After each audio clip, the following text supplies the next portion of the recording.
What's going on, everybody? This is Adrian Mason. I am live, as live can be, for the 2013 NFL Draft.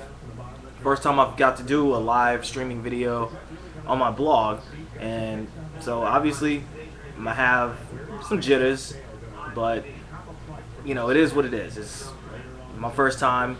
I'll get better as I go along, but I'm here to give my commentary and my opinions, analyses, etc. on the first round of the NFL Draft. It starts tonight, and it actually starts right now. So, without further ado, let's see who the Chiefs pick first. Oh, and I'm going to be eating in between this, so just bear with me on that. Pardon me.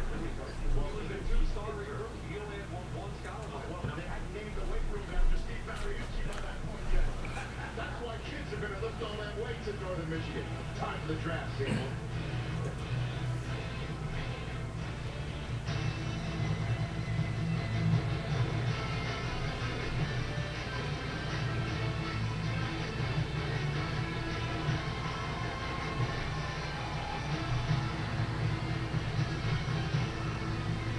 This streaming of the 2013 NFL Draft is not sponsored by, but I will be consuming, Rudy's Barbecue. There's something about a city that never sleeps that makes it a perfect match for a spectacle like this. Because to get what you want here, Right now it's the intro, blah blah blah. I'm watching NFL Network. I trust the NFL Network's coverage of the NFL Draft better than ESPN's. I'm a huge Mike Mayock fan. He's not 100% right, but he nails more of his assessments of player talent, strengths, and weaknesses than Kiper and McShay, in my opinion. So I'm gonna go with the NFL Network yet again. This is what, year number 3, maybe 3 or 4. But like I said, I trust the NFL Network's coverage of the draft better.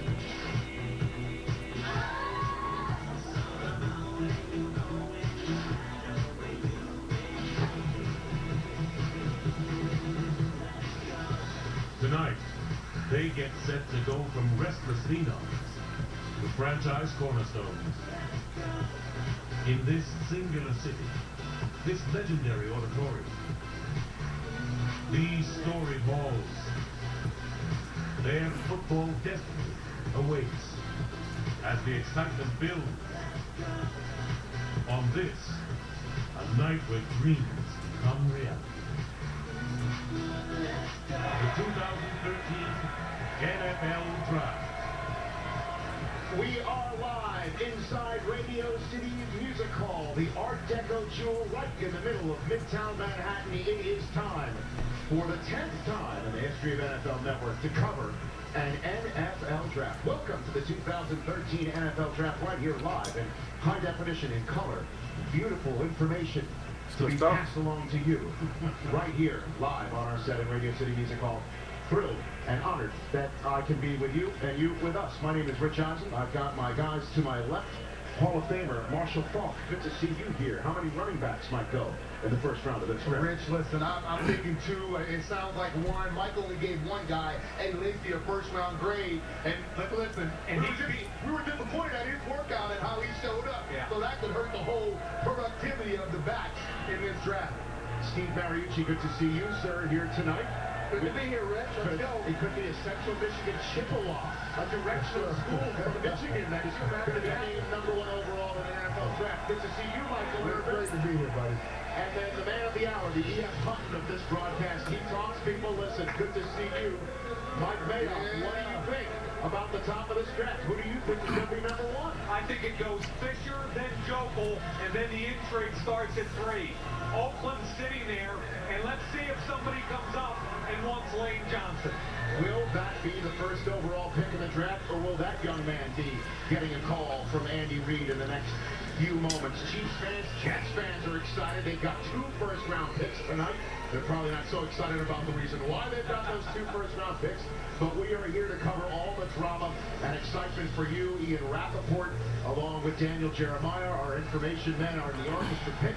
We've got team cams and war room cams across the country to show you whenever there's any action, and reporters all across the country. It is now time for the commissioner of the National Football League to get out there on on the stage here at Radio City Music Hall and put the Chiefs on the clock.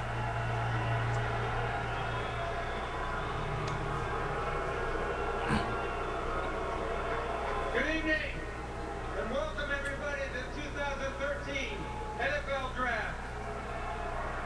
Thank you to all the fans here in Radio City, and those of you watching around the world. We appreciate your tremendous support.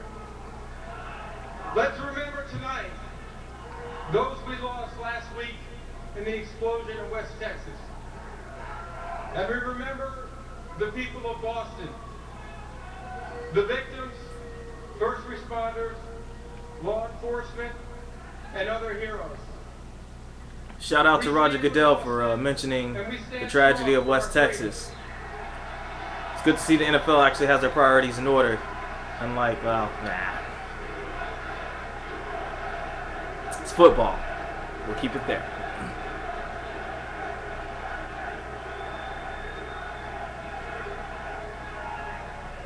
Okay, before we kick off the 2013 NFL Draft, we're going to start the clock on another big event, the New York, New Jersey Super Bowl next February.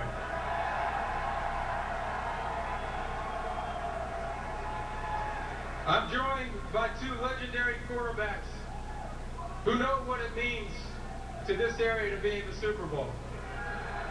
Super Bowl MVPs Joe Namath and Phil Simms. Phil Simms and Joe Namath. New Jersey! Super Bowl 48! The road to New York, New Jersey You are begins officially now. on the clock. Chiefs with the very first pick. Remember, they picked up Alex Smith from the 49ers. They gave up their first or their second round pick, which is a number 34 pick, which is essentially a late first round pick. The Super Bowl 48 begins now. So here we go. The 2013 NFL Draft is officially open. Let the games begin. Like I said, Chiefs have Alex Smith as their gunslinger. The Kansas City Chiefs Andy Reid are now on the clock. is the new head coach. There you go. So obviously, offensive tackle is the trendy choice for the Chiefs to pick. Whether it's Luke Joeckel or Eric Fisher. Basically, obviously, Andy Reid wants to make sure that Alex Smith has a lot of protection for him to do what he wants to do, what he needs to do. Andy Reid likes to deploy the West Coast offense, so he really needs some offensive line help. And obviously, one of the two guys I just mentioned is going to be in a Chiefs uniform soon enough. So watch, and I'll give my reaction soon enough. But I'm going to eat right now. I think you give it a little time right now to germinate. I think if you have an opportunity to move down, that would be of interest. However, with the uncertainty surrounding your current left tackle, Brandon Albert, where he might land and what you might get in exchange for him, I really do believe, regardless of all the rest of it, it will be an offensive tackle, and in my belief, Eric Fisher, the number one tackle on my board. What do you think, Irv? Well, you know, listen, first of all, Kansas City has a great coach in Andy Reid. I love watching him today with Drew as Andrew tried to prod him to get that pick out of him. It shows you that they're very loose. But, you know, that team needs a lot right there. Andy Reid loves big offensive linemen. If these guys move down and get him some more weapons, that would be great. But, you know, like he said today, he loves offensive linemen. He'll stockpile them. This is a pretty good football team right now, better than they were at 2-14 because they made a lot of moves now in the offseason. A couple of corners now, Dante Robinson and Sean Smith. They're better on defense, and yes, they pick up their quarterback. Andy believes in Alex Smith. Now let's go protect him. So we have a couple of bookends in pass protection right now. Let the kid work because they think they can go win this division this year. Well, 8 minutes left on the clock. If we take that War Room cam shot again, if you can do that one more time, please. Doesn't look like the phone's ringing. I mean, it's just like, oh, And the problem is the other big and Rich, this team, the Kansas City Chiefs. Honest opinion, this draft has to be one of the most underwhelming as far as star power since the 2008 draft. This team And that was the draft where Jake Long went first. and now Miami you have a Dolphins. coach that's going to be there for a while. You don't have a Cam Newton, or Andrew Luck, or RG3, you know, guys that you know are going to be picked first or top 3, top 5 picks. You don't have that star power like last year's class or the 2011 class. Brandon Albert don't want to be there. Right. We're going to get rid of There is some talent, obviously, but they're going to have to prove it on the field more than just you seeing them and just saying instantly that they're stars. John So, Dorsey, the new general manager, his roots, his genesis come from Green Bay. He's an old school grinder, and they both believe in building from the inside out. Now, what I like is the moves, and Mooch, you touched on it in the offseason. First, to secure a quarterback that can play. He can steady the ship. You gave up a second-round pick. So this first pick means a lot, and the reason they're waiting is they do want that phone to ring. They would love to backfill that second-round pick. But believe me, when you start talking about Dwayne Bowe, you re-signed him, you put money into him. Brandon Albert, you franchised him, you might trade that to get that second-round pick. Donnie Avery is signed. On defense, Dante Robinson. On defense, Sean Smith. So this team's built to win right now. Andy Reid and John Dorsey are going to do it from the inside out. And I really believe, by the way, Fisher was 242 pounds as a true freshman when he was recruited out of high school. He was a 2-star recruit. He weighs 308 right now, and he's got the frame to carry 320.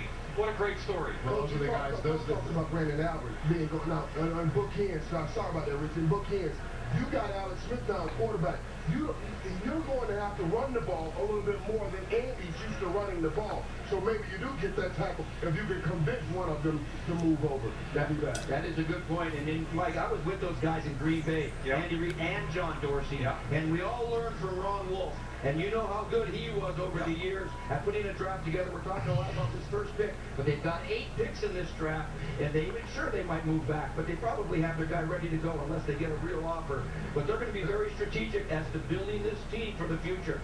Andy's in no hurry, but boy, did they improve their team already. You know what I think is interesting is I'm surprised they're willing to move Albert, and I understand why, and I understand what they're paying him versus what Brandon Albert wants, but I'd much rather draft the left tackle, force Brandon Albert to kick to the right side, even if I only get him for 1 year. I'd be willing to live with that. However, I think with the new regime, what they're saying is if he doesn't want to be here and we don't want to pay him, let's bail now and get that second-round pick. Let's remind everybody that the locker room is happy. Yeah. Let's remind everybody what we're looking at right here. We're looking at the first overall pick of the draft, in which there are reports out there that he's not the guy, Fisher's the guy, and he may be the guy. But we don't know for sure. This is the first overall pick of the draft, and it's a waiting game. Half of the first 10 minutes has gone by. There's 4 and change to go. The War Room cam is just a shot of guys waiting for a phone to ring. Right. The orchestra pit are 2 guys waiting for the phone to ring. There they are. There's the War Room cam. Andy Reid's gotten up. There's Mr. Hunt fixing his chair, getting for the coach to sit back down. Where did Andy go? But they could have. They could have turned in the card already, right? Well, it hasn't gotten to the stage, and they're waiting for a phone to ring, and the guys that are here waiting for a phone to ring, and maybe Andy Reid got up to call one of those guys. Type time. And once again, reminding all of our viewers, we are not showing a prospect on the telephone. We are not doing that. We're not tipping any picks here. And proud of that fact. I might add. And we're waiting just like everybody else. That's reality TV with suspense. We don't know. Real reality TV. And fans are getting, I think, a little antsy here. I communicated with Andy this morning, and he's ready to go. The card is ready to turn in. Come on, tell us. They're gonna turn it in due time. It's going to be a good player. They're gonna let this thing simmer.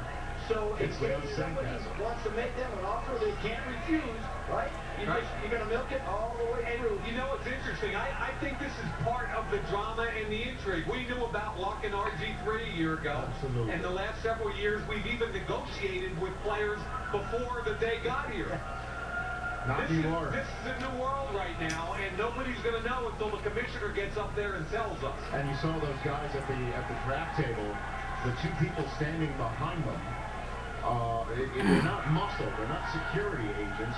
Those are members of the draft that once the card is in, one of those guys takes the card to the stage, and the other guy takes the card to the Jacksonville Jaguars to let them know who's just been removed from the board so they we're just sitting here 2.5 minutes away wondering if anybody's called Andy Reid or who Andy Reid might be calling right now. And by the way, just personally on Andy Reid, and you know him, I live in Philly. That Hawaiian shirt, I mean, he's a lot funnier guy than people realize, isn't he, Mooch? He doesn't show he it. was out with Andrew Siciliano, and he was having fun with him. You know, Andrew was trying to prod him just a little bit, and he's not going to give away any trade secrets. But he was kind enough to come on the set with us, and he was funny. He was good. You know what? I think he's relaxed. He's looking forward to that new adventure that he has over there to build that team up. Yeah, he looks like that. Coach in Kansas City. I'll be relaxed too right now. Well, the first pick, his talented team. I'll be relaxed too. Yeah, he was joking with Andrew Siciliano that it's a guessing game, like the game Clue. Right now, it's the coach in the Hawaiian shirt in the war room right now, holding all the cards, trying to see who he's going to pull the trigger on.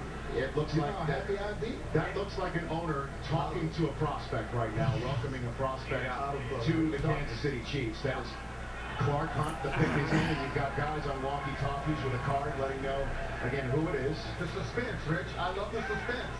And they're going to take the card to the stage, and the commissioner's going to choose the card of the prospect and go up and read it off. It's been a long time since we've been excited for the commissioner to walk up and tell us who the first overall pick is. Yeah, this is our 10th draft. We've never had that. I'm just saying. Never had that. This is, I feel the suspense. So we have, actually I'm taking a look, the Jacksonville Jaguars have been on the clock for 30 seconds. He's not going to draft Leon Sandcastle. Here we go. The commissioner of the National It took them this damn long to come up with a pick. You're picking an offensive lineman.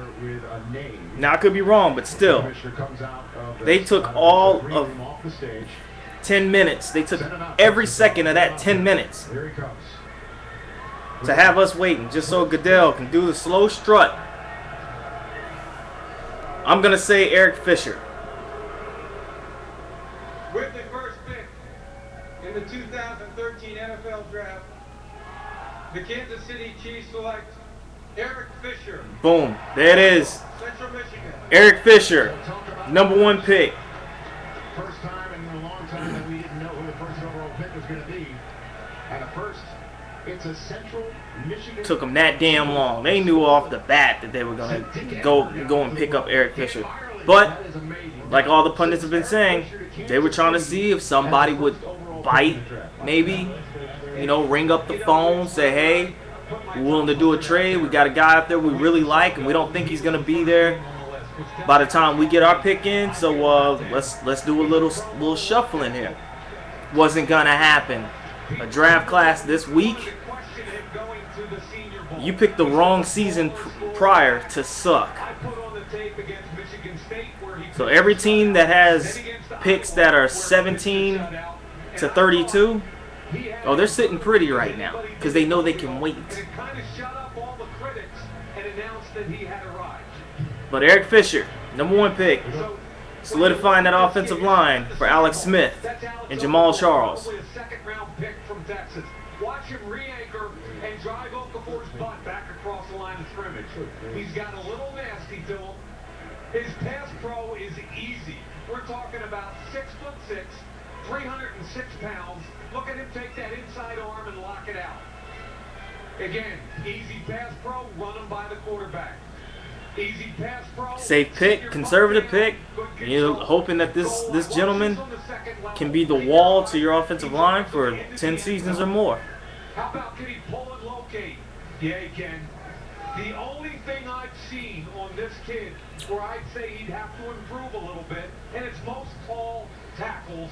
He plays a little high sometimes, and a young tackle in the NFL is going to get punched in the face and bull rushed a couple times before he learns he's got to sit it down. Mike, that will come because the two games that you mentioned, Iowa and Michigan State, he was pretty good. His guy didn't touch the quarterback, but he'll get that kind of competition every day in practice. This guy not only is nasty, he's smart too. He's mechanical engineering major. Yep. And he played basketball. Just lean back a little bit. Stony Creek in Rochester. That's where Scott Hansen's from, in Rochester. And this guy's an athlete. He was the captain of that team. Put some big weight on. And you know what? This guy's going to be a Pro Bowler because we know all about Joe Staley. And Joe Staley's a Pro Bowler for the Niners. This guy is ranked higher than Joe coming out of San Central Michigan. Only the 4th time since 2000, as you saw on your screen, a non-quarterback going first overall. You know what? I play with Orlando Pace. And there's just something about when you have that caliber guy on the left side, when your offensive coordinator is at the board, and they're drawing up things, whoever the guy is, there's that guy that plays to the blind side of the quarterback. You don't even talk about helping him. You start devising things, and now, that's what the Kansas City Chiefs have. I play with Orlando Pace. Play with Orlando Pace. Love playing with Orlando Pace. And this guy in the run game, I love the nastiness that he brings, Mike. Because we talk about blocking your backside. I like blocking down the field and getting after guys. It's now time to welcome Eric Fisher, not only to the Kansas City Chiefs. Now it's time for the Jacksonville Jaguars with pick number 2. Now they are going to be interesting. Whether, well, while Eric's talking, I'm going to give my opinion here. Obviously, the Jaguars are the Drizzlings, and of the QB class of 2011, we're talking Cam Newton, Jake Locker, Christian Ponder, Colin Kaepernick, Andy Dalton. The Jags picked up Blaine Gabbert. Oops. They say a bad QB pick can set your team back about 5 seasons. Well, they're 3 seasons in with Gabbert, and it almost feels like 5 years.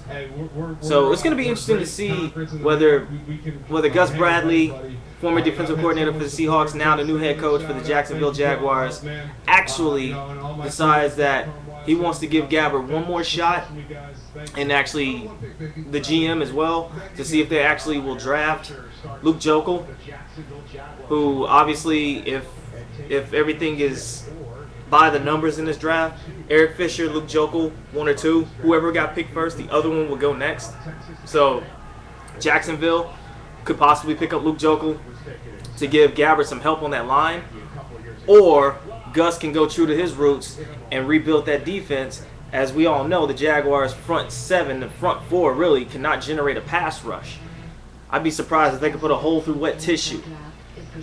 But so it's going to be really interesting to see whether Jacksonville decides that they want to help out Gabbert, get Luke Joeckel, or go after somebody like a Deion Jordan or Ezekiel Ansah, somebody of that caliber. So it'll tell the tale of Blaine Gabbert's future. It's pretty bleak, but if they draft an offensive lineman, for the moment, he's safe.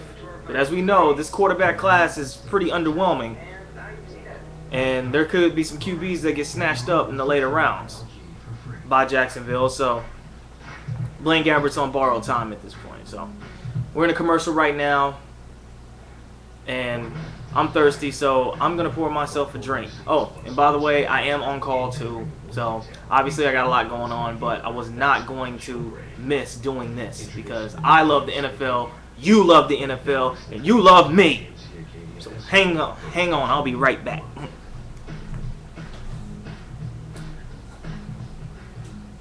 Research suggests cell health plays a key role throughout our lives.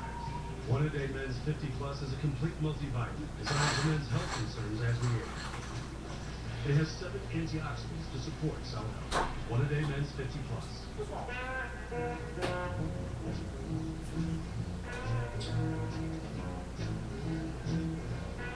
You've reached the age where giving up isn't who you are.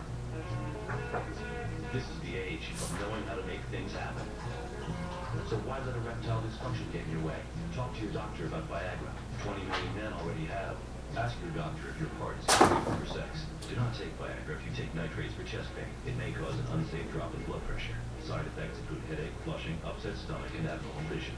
To avoid long-term injury, seek immediate medical help for an erection lasting more than 4 hours. Stop taking Viagra and call your doctor right away if you experience a sudden decrease or loss in vision or hearing. This is the age of taking action. Viagra. Talk to your doctor. Tomorrow on a 2-hour edition of Back to the Draft, who are the biggest winners and losers of round 1? What was the biggest surprise? To break it all down. Plus, we'll take a look ahead to rounds 2 and 3 of the 2013 NFL Draft.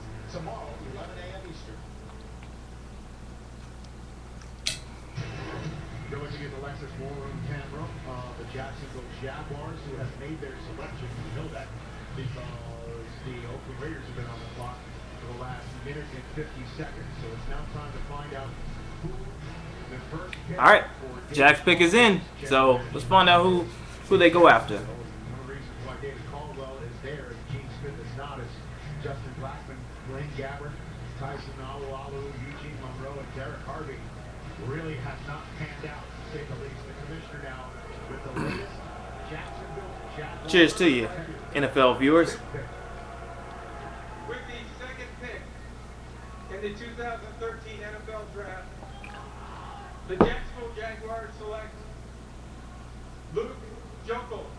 There it is. Texas A&M. Everybody said it. Eric Fisher, Luke Joeckel. Whoever goes first, the other one will follow. And sure enough, and I'm gonna listen to Mayock here. But what I like is for the first time in a while the Jacksonville Jaguars have an identity on offense. They've got a left tackle by the name of Eugene Monroe, who's a top 10 tackle in the NFL. Now they're going to plug this kid in on the right side. They've got bookend tackles, and for the first time, I feel like there's an infrastructure to support future growth. I like the pick, and I really like David Caldwell and Gus Bradley, the new head coach. I think there's some exciting things there. And I love Jeff Fisher there also. He's the new office coordinator who will come in and work with young Blaine Gabbert. He is great at working with quarterbacks. He was at the University of Miami. I got a chance to sit in that meeting room. So that maybe they're saying, with Fisher, we'll give you a year or so to work with the young Blaine Gabbert while we put everything else together and give them an opportunity, and they go get the big title. It's the first time in the Super Bowl era that tackles have gone 1-2 atop the NFL draft. It's the second straight year that the same position went 1-2 atop the NFL draft. Last year it was quarterbacks, and now it's the tackles. Mike, what's so good about this young man? About 37 consecutive starts. And what I really admire about him is they don't slide their protection, meaning that both tackles are on an island every single game. You can see him pick up an X stunt there.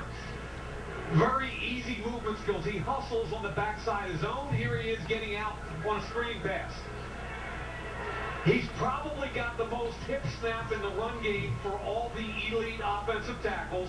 He's intelligent. He's got a great Basically, work ethic. safe pick, and they're putting their faith in Blaine Gabbert for one more season. He hustles down the field. He understands how to bend, and I really believe again. I love the fact that they're going to try and give Gabbert a chance. Whether or not you agree with Gabbert, they're going to give this kid a chance to succeed. And the guy who's with the master of hip snap is the hip Deion Sanders, welcoming Luke Joeckel to prime time, presented by Chief. Ron? Take me through your emotions. It's the happiest moment of my life. It's the best moment. It's just, I'm so happy it's over with, really, but man, it doesn't get any better than this. The 25 people you brought with you, take me through the emotions. Are they excited, elated? They're so excited. You know, every person that's here, every person back home, is such a significant part of my life, and there's a reason why I'm here, and I got to give everything back to them for sure. Could there be a downside by going number 2? No, Jacksonville's a great team. I'm so happy to be playing for them. I want to go out there, prove myself, make the team better, help them win football games. Texas A&M and Arlington is winning right now. Yeah, yes, sir. I'm sorry, I just saw a really funny GIF. 12th man, loved it down at A&M and Arlington High. Best years of my life. Congratulations, man. Back to you guys, Rich. Thanks, Brian. Luke Joeckel is a Jaguar. That's the Oakland Raiders party you're looking at right now. And do not adjust your sets. This is the Oakland Raiders selecting in the first round. We have not seen that since 2010 when they chose Rolando McClain, and we all know he's not on that team anymore. And everyone's wondering if he's going to be on the Baltimore Ravens for much longer anyway. Let's send things down to our orchestra pit crew, Daniel Jeremiah and Ian Rappaport, for the buzz on this pick. Gentlemen? Rich, you mentioned the Raiders haven't made a selection in the first round in quite some time. There is no guarantee here the Raiders actually do make this selection. They've been fielding calls all day. There's a ton of interest in this number. Now the fun begins, folks. Raiders have the number 3 pick, but a lot of people, or rather, a lot of teams have been in contact with the Raiders. Raiders are looking to move down, and this has been known for a few days now. They really don't want to be at number 3 because they feel like they can not only move down, but actually get some extra picks. As we all know, the Raiders of the reasons why they yeah, they're terrible. They're terrible with their whole setup as far as draft picks. Jamarcus Russell, Huff, Fabian Washington. They haven't had a first-round pick since 2010. Selected next. Calvin Johnson, Dante Whitner, Aaron Rodgers. Wow. There's Larry Fitzgerald, everybody. I mean, and Rich, you know. Just showing a graphic of all like the Raiders' like most notable horrible picks, and the person that was picked after them. Jamarcus Russell, next person picked after him, Calvin Johnson. Michael Huff, next person picked after him, Dante Whitner. Not on the team right now. Darren McFadden is their only first-round selection. Then of course, Fabian Washington. Next person picked after him, Aaron Rodgers. Robert Gallery, next person picked after him, Larry Fitzgerald. Your Oakland Raiders, folks. It all lines up under one topic. It's called dead money. Players that have been released, players that have been traded, the money gets accelerated under the cap. The Raiders have $45 million of dead money occupying their salary cap right now. They also don't have a third or a fifth round pick again this year. So I give Reggie McKenzie and Dennis Allen a ton of credit. I think they stepped into something that's going to take time to build. And this is an important pick right here. I don't want that job. That's the Think about it. Reggie McKenzie was one of those young guys that was sitting in those rooms with Ron Wolf. Right? You just busted here. That's Jerry Davis. That's Al's brother. Who's been at virtually every draft that's ever been, taking the pick down from Reggie McKenzie and the rest of the crew right now. And we'll find out. And as I guess, those are silver and black M&Ms in front of him. So we'll find out who this pick is. And again, it's a rarity. 2010 was the last time they made a selection in the first round. And you see the names of the people on your screen as well who were departed. Richard Seymour being one of them. Carson Palmer's gone. Yeah. Yes, Marshall, you got some thoughts here? What? They just got tired of drafting in the first round. Not a lot going on. Just a lot of talking. We don't want it anymore. They didn't want it anymore. I wouldn't be surprised if they traded this pick, and it's a little complicated right now because I agree. They need a lot of help. They need a lot of help. They have a lot. This team is in true rebuilding mode, and it's going to take a little bit of time. You know, Mark Davis is doing the best he can, trying to flip the roster a little bit, the coaching staff, the front office, and this team has got some work to do. We need a new word besides rebuilding, because there are people that rebuild. You see, because Mike just talked about it. We're 25 million under. If you're a Raiders fan or you know anybody that's a Raiders fan, just point and laugh. You don't even have No sympathy. None. You know, it's a tough situation, probably best, and I'm sure they are saying the same thing. Mike, if they can get out there and get some more They people. need some brain equity. Brain equity, right. They're doing that organization. There is something afoot because the clock has stopped. Yeah. And the two gentlemen who are usually on the phone, maybe there's a trade. Joel Busser, the league, is on the phone. Yeah. And something might just be It's up. got to be, we've talked about it, it's got to be Lane Johnson. And I'm thinking it's either Detroit, Arizona, San Diego, or Miami. Let me ask you this, Mike. Okay, in this situation, when you were talking about team like the Raiders, do you go to that chart that I've seen you and Coach look at, or do you take what you can get? And it's two. Okay. And the Raiders have made a trade, folks. Miami. And the Dolphins are now. It's time for some fun, folks. That was one of the four. You can't spend all the money Miami just spent. And the Dolphins have traded with the Raiders. We have our new dream team, folks. And they've got a bunch of picks in this draft. 5 of the first 92 or 3, I think. I'm talking about Miami. This is an obvious move, and I've been waiting for it all day. Yeah, Miami has 2 second-round picks. The one that they traded, they have the 54th pick from the Colts, and Devontae Davis acquisition. And they've got 2 threes and 2 twos. Yeah. And they also have the 12th overall pick, obviously. Yeah. And this is Lane Johnson, right? Has to be Lane Johnson. They are going to get Danny Hill's best friend. This is going to be his roommate for years to come. Right. And then Marshall, they signed Mike Wallace. They re-signed Brian Hartline. They went out and got Brandon Gibson, Dustin Keller at tight end. It all adds up to we will compete this year. They have but the quarterback when in they place. let Jake Long go, that's the one big hole. So we'll find out who the Dolphins traded up to get. The consensus here is that it's going to be Lane Johnson, which would make a tackle tackle, tackle. Yeah. To start the 2013 draft with the Eagles then sitting on the clock. They're already in a minute and a half into their selection. We'll find out who that is. And the Eagles are frustrated because they thought they were going to hold the pivotal trade. They assumed Sharif Floyd would go 3, and then they would hold the Lane Johnson card. Really good job by McKenzie and Dennis Allen manufacturing this trade. Well, here comes the commissioner with the newest Miami Dolphins. The Oakland Raiders have traded the 3rd pick to the Miami Dolphins. All right, folks, let's see what goes With down. the 3rd pick in the 2013 NFL Draft, the Miami Dolphins select Deion Jordan. Oh! Oh! Ooh! Dolphins ain't playing. Deion Jordan. So they're trying to get bookends with Cameron Wake and Deion Jordan. Former college coach is now on the clock in Philadelphia. He is now going to South Florida. They did not trade up to fill the Jake Long slot after all. They went ahead and got Deion Jordan. Here's something for you. You think they can also get Brandon Albert? Miami, do you think they can go get Brandon Albert also? Mike, this is all about going to get Tom Brady. Oh, yeah. That's what this is about. Yeah. We gotta go get Tom Brady, put pressure on Tom Brady. They have to have a plan, though, for left tackle. And the other thing is, this young man that's walking up here, Deion Jordan, I think he's got the potential to be the player that I compare him to, which is Jason Taylor. Hey, the Dolphins ain't bull. And they spent all this money in free agency, picked up Mike Wallace, Dustin Keller, just, you know, and they've got a war chest. So then they decided, hey, now we're going to hustle people in the draft. Yeah, you have to find out what the Raiders got out of trading their number 3 pick to the Dolphins.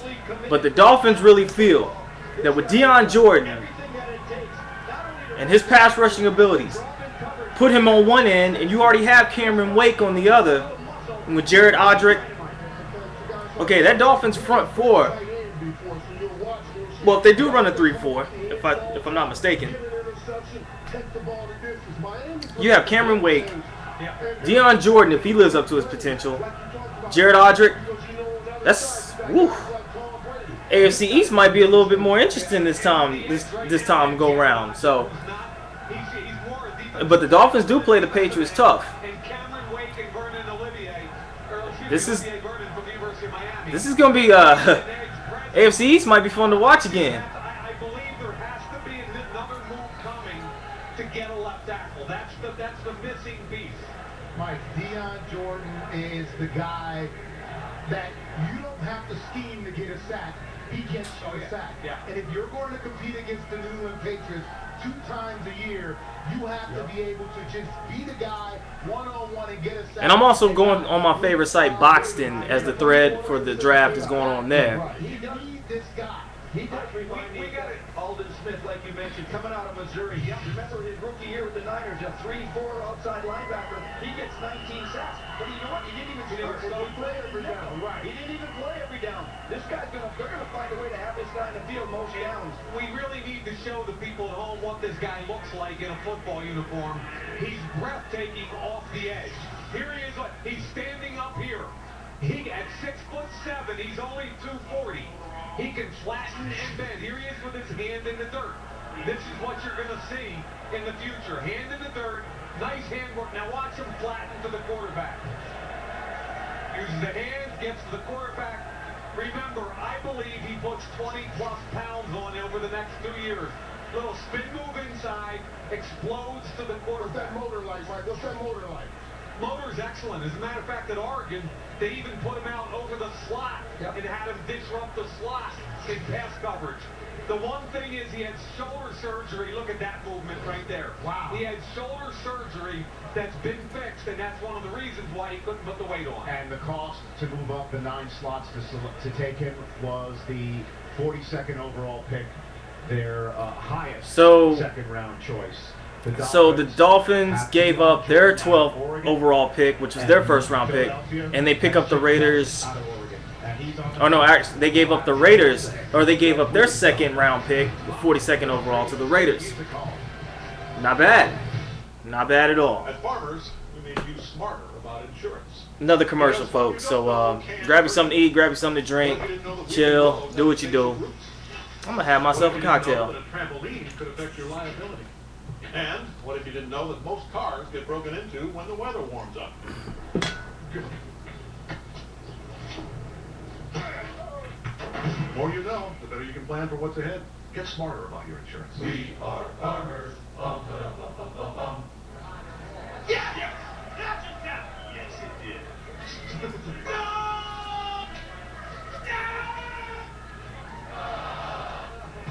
Yes, yes, yes, yes, yes!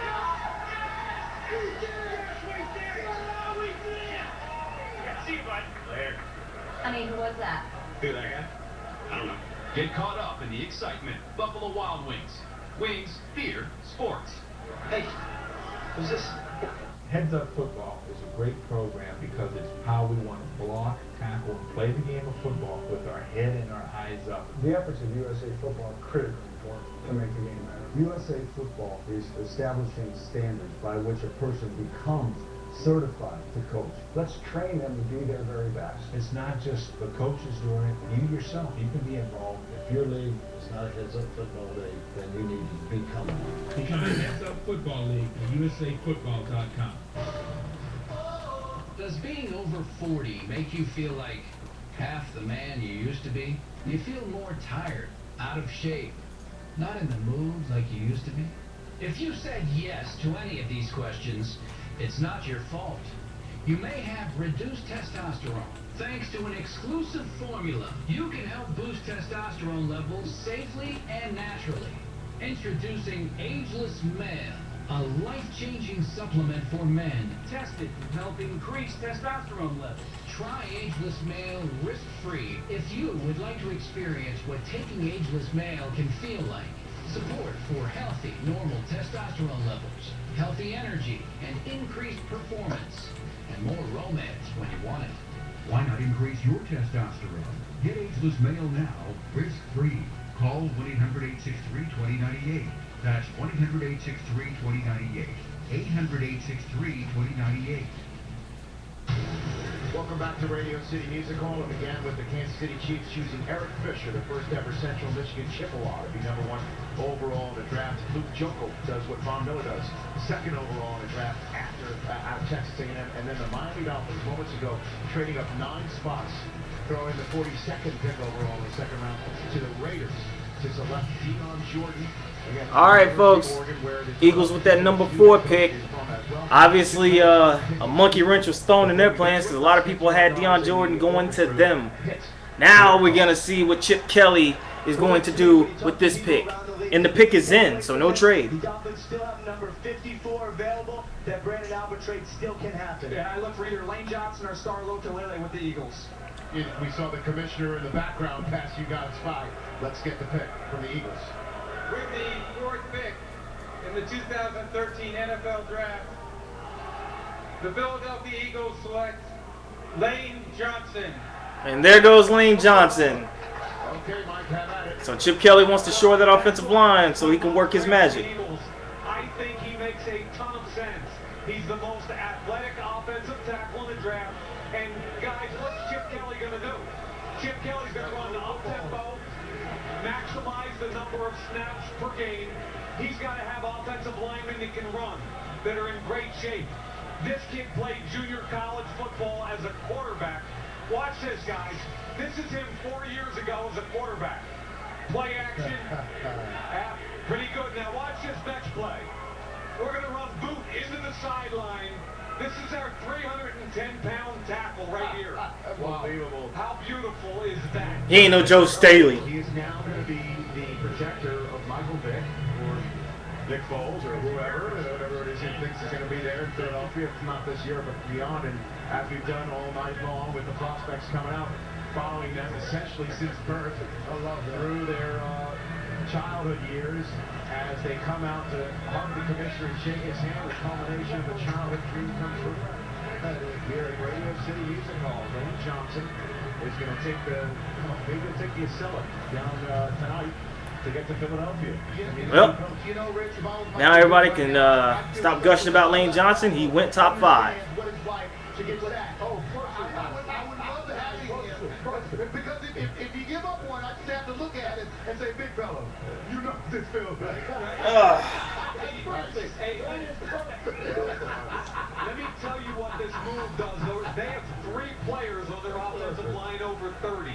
They already have, if healthy, the premier left tackle in the league in Jason Peters. So you start this kid at right tackle year 1. Remember, he's only been a tackle for 2 years. You start him at right tackle, then you take your right tackle, Todd Hermans, who's a better guard anyway, and slide him inside. So for the Eagles, this is a 2-for-1. You get better at 2 positions with 1 draft pick, and you just got younger and more athletic right across the board. What about 3-for-1, Mike? Because this kid, when you go down the goal line, I can put him in my big package and make him my tight end and throw him the ball. This is a great athlete. He can catch up all out. Exactly. It's now time to welcome him to prime time. What I would do. How do you go from being a quarterback to an offensive tackle, the 5th pick overall? I don't know. I'm still wondering that myself. So I think when you see a buffet, you just don't pass by him anymore. You go to Philadelphia Eagles, high octane offense, a lot of repetition, needs an athletic tackle, and you're there. You're their pick. I'm very happy now. I mean, looking forward to protecting Michael Vick, and looking forward to what Chip Kelly's about to do with this offense. What are they going to get? What do they get now in Philly? You're going to get an athletic tackle that's a blue-collar guy, just works hard, and I'll bring it to the table every time I can. That can play quarterback occasionally. Yeah, I got to rest up the arm a little bit, and I can still hit it out. Congratulations, man. That's draft luck. So that's 3 tackles in the first 4, and the Eagles fans. Offensive tackle hungry. Well, with a draft class this unimpressive, offensive linemen, we're going to go early and fast. Oh, the Lions are up next. I guarantee you. Every inch, every minute, every second, we chip away, making the colors of earth and sunset skies into rich interior accents, or putting the beauty of a forest in the palm of your hands. It will take you to another place, wherever you happen to be. This is the new 2014 Jeep Grand Cherokee. It is the best of what we're made of. Well-qualified lessees can lease the 2014 Grand Cherokee Laredo 4x4 for $359 a month.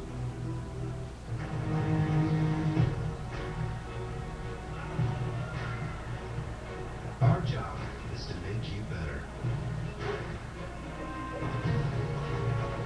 One great innovation at a time.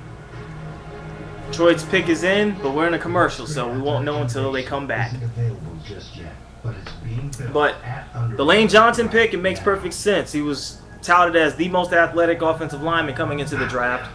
He played at OU, so obviously you know about OU's fast up-tempo offense. And he's going to Philly, where Chip Kelly, who ran a fast up-tempo offense at Oregon, is now the head coach. So it's almost like, fits like a glove. Lane's going to a team that has a coach that employs a fast-paced offense. So he's already conditioned for it. Now he just needs to get NFL conditioned. But smart pick, very smart pick. So no hate here, none at all.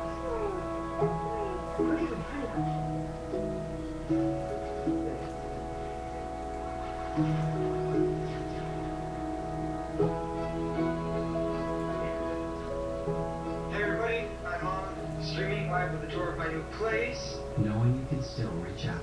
and now you've seen it. That's powerful. Verizon. Get Mom a Lucid 2 by LG for free.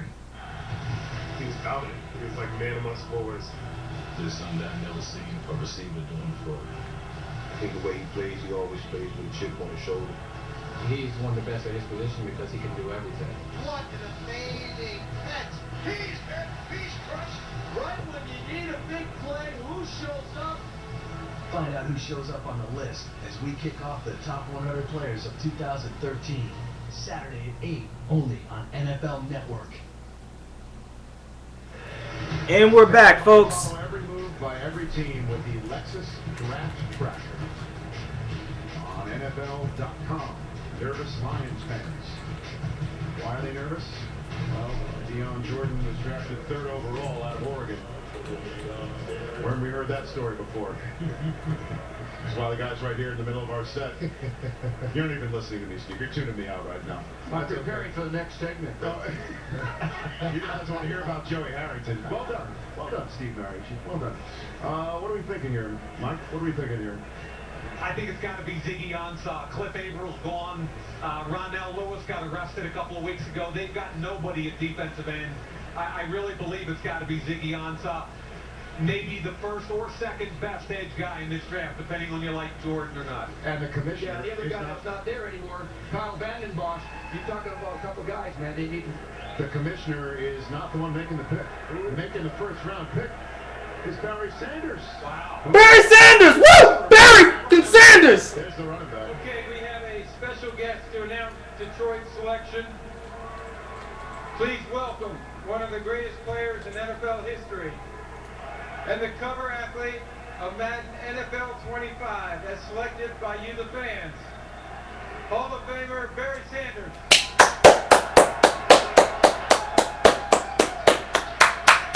Not a single person on any fan base of any team can boo Barry Sanders. They voted me on the cover of Madden NFL 25. It's a huge honor.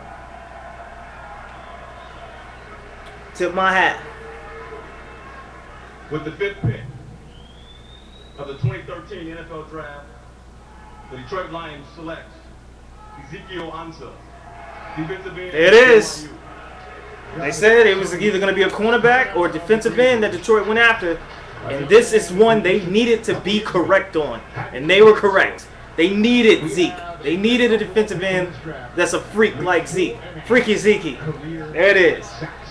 Please understand the magnitude of this story. The reason he's playing football is that the BYU basketball team cut him twice. Then he went to the track team. He never came to football until 2010 as a walk-on. Now he's 6'5", he's 270 pounds, and he's got frightening physical skills. Coming off the edge at the Senior Bowl, he dominated the football game, but Rich Eisen told you, and there's the picture of him growing up as a boy in Ghana. Rich Eisen told you he was not even on NFL teams' radars. He wasn't even on their scouting lists for the senior season. Michael, I got a phone call doing another... They've already got defensive tackles in Nick Fairley and Ndamukong Suh. They just lost Cliff Avril. They need a defensive end. They need a pass rusher. This was the most common sense pick the Lions could have outside of drafting a corner. Perfect, because it all starts up front. He's a boom or bust candidate. I love the kid. I'm rooting for him. 3 years from now, he's an all-pro or he's on the streets. Wow. And I don't mean that negatively. I'm just saying it's a projection. Yeah, this is a really good pick by Mayhew over there in Detroit, because you mentioned the basketball, but then when he ran track 10'9", 100 meters, this guy can fly now 4'6" at the combine. But you talk about need, because they got some tackles in Ndamukong Suh, Nick Fairley, but when you lose April and Vandenbosch, you need some outside presence. This guy will give you that. They can score points on offense, and they'll take care of that. But Jim Schwartz is going to be happy to have another pass rusher. And they have to work on some of his techniques and some of his tricks of the trade. But what we're seeing now, guys like this, big tall guys, they have to get those guys on a team because of what? Because the quarterbacks are so mobile now. And it's not about just the technique on beating the offensive lineman. It's also on what kind of wheels you got to chase that. Browns with the number 6 pick, and they have their pick in. Hey, Michael, there is a play in the senior. It's interesting to see, will they draft the QB with this one? Or do they still believe that they can get the most out of Brandon Wheaton? They better figure out something quick. Colt McCoy's a Niner. They have a really stout running back in Trent Richardson. That receiving core could use some work, though. Josh Gordon came on really nicely, but Greg Little with his iron, with his frying pan hands. Muhammad Massaquoi bust. Brian Robisky bust. They need help. They need help. Tight end, too. Joe Thomas, Trent Richardson are the only ones in the offense that I can really say are stout players for the Browns. You can see the Browns logos all over the stage right now. It's because our good friend Michael Lombardi and the rest of the Browns crew have made a choice. Their pick is in, and the Cardinals are now on the clock, 7th overall. The Browns, let's turn our attention now to this team. Michael, we're real quick because we got the commissioner coming up, I guess, in a half I minute. think this is where my mock draft begins to fall apart. I got 4 of the first 5, and now I have no confidence in my pick right here. Maybe it's Geno Smith. I mean, maybe it could be him. I have no confidence whatsoever in my pick. Well, there you go. The Mayock mock draft is out the window. I'm pretty happy with 4 for 5. Certainly. And I'm sure and you missed on the number 3 because there was a trade in that spot where the Dolphins again popped up to take Dion Jordan to make a trade with the Oakland Raiders. We work with Lumbo. Yeah. You think he would call and give us like a He would? Yeah. Hey, Michael, he understands what we do. Man, people in the forums are clowning Ezekiel Ansah. They're like, from Ghana to Detroit? Should have stayed in Ghana. Well, we saw him back in the Ooh. Can I text him and ask him who he's going to pick? Yes. You do that. In the meantime, get it before the commissioner comes. I don't think that's going to happen. The commissioner's going to come out. He can throw us a ball. Again, it's 3 tackles. Well, it's the Browns again. 2 guys who can hunt the quarterback. They had 2 first-round picks last year, Trent Richardson, and then they spent it on Brandon Wheaton, who's the same age as me. And we have Commissioner Goodell walking up to the podium to give out pick number 6 of the Cleveland Browns. With the 6th pick in the 2013 NFL Draft, the Cleveland Browns select Barkevious Mingo, defensive end, LSU. Another edge rusher. That is the 3rd edge rusher, which tells you that it's a pass-first league, and every team in the league is looking for a guy that can go on. Barkevious Mingo. Last year's draft, the 15th pick. This makes sense for that defense because they really don't have an edge rusher. And you're going up against Joe Flacco. You're going up against Ben Roethlisberger. You're going up against Andy Dalton. You need a pass rusher to disrupt all that. I can't even clown the Browns right now. This is a smart pick. This is a really smart pick for them. They need an edge rusher. Progress isn't about Pass first league. And you got 2 QBs that have won Super Bowls. Another one who is taking his team to the playoffs every year he's been in the league. You could have said Flacco, but it's now Andy Dalton since Flacco got his ring. The Browns need to be able to keep up with the Joneses. So Barkevious Mingo, defensive end, edge rusher, makes sense. I can't clown the Browns for right now. I'm sorry. I have no jokes for them right now. That's a smart-ass pick. I'm hearing you're home having a pretty spectacular Tuesday. But I don't notice the loose rug at the top of your stairs. And that's about to become an issue for me. If you've got the wrong home insurance coverage, my medical bills could get expensive. So get Allstate. Good hands, good home. Make sure you have the right home protection. Talk to an Allstate agent. With the first pick in the 2012 NFL Draft, the Indianapolis Colts select Andrew Luck. With the 3rd pick, Matt Ryan, Aaron Rodgers, Ryan Tannehill, Jerry Rice, the Cleveland Browns, J.J. Watt, Adrian Peters. With the 2nd pick, Julio Jones, Von Miller, Cam Newton, Matt Khalil, Bob Seagrass, Calvin Johnson. With the 2nd pick in the 2012 NFL Draft, That's a great feeling for that young man. With NFL Game Rewind. If you've got IRS tax problems, don't try to take on the government yourself. call the National Tax Help Center.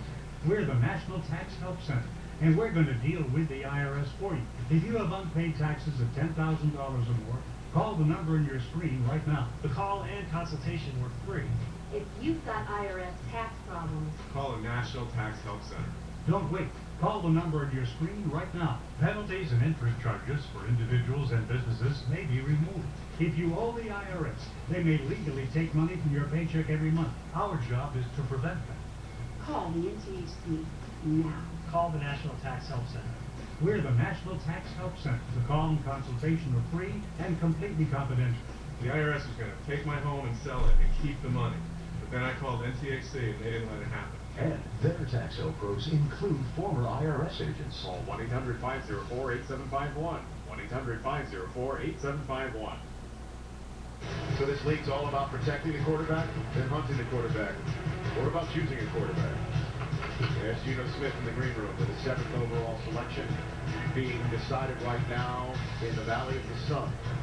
And the question is, what will Bruce Arians and Steve Keim's first move be as the new tandem in charge of the Arizona Cardinals organization? The man in the Kangol is on the phone, and the pats on the backs have happened. It looks like the pick's been made here. Mike Mayock. They have two major needs, an edge rusher, and the three main guys are off the board, and offensive lineman. Now, here's what I think they're going to do. Levi Brown is back at left tackle. Bobby Massey played better at the end of the year at right tackle than people think. Who did they trade for to play quarterback? Carson Palmer. He can still spin it when protected. What bothers veteran quarterbacks the most? Mobile veteran quarterbacks. It's pressure right up the middle.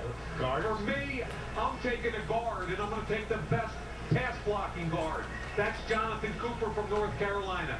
So I'm thinking it's Jonathan Cooper because of all the edge guys off the board. The GMC best players available on your draft board, Mike Mayock. We'll check it out right now. And of the folks available, you've got Sharif Floyd up at the top with Chance Warmack right behind him. But you say Cooper's a better pass protector. I think he's a better fit. He's a little better in space. He's a little bit better pass protection. Arizona Cardinals pick is in.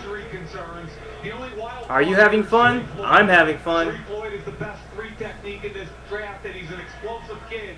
But you have to protect Carson Palmer, or you've got no chance. The pick is in as the Buffalo Bills are now on the clock with the Jets' first of two selections. Is right behind them. Yeah, Tavon Austin might be that. And if you hear that from the Bills, this place will not be happy with Jet fans hoping to get that new weapon maybe in their house. But the bottom line is the Arizona Cardinals in a division.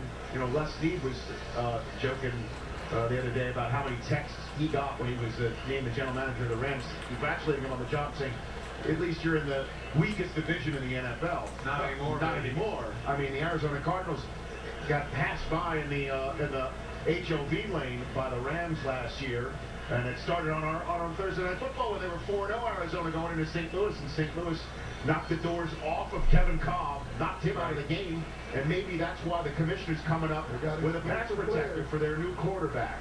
Here is the Cardinals pick. All right, let's see who the Cardinals have. And of course, me being a Niners fan, I gotta pay The attention. 2013 NFL Draft.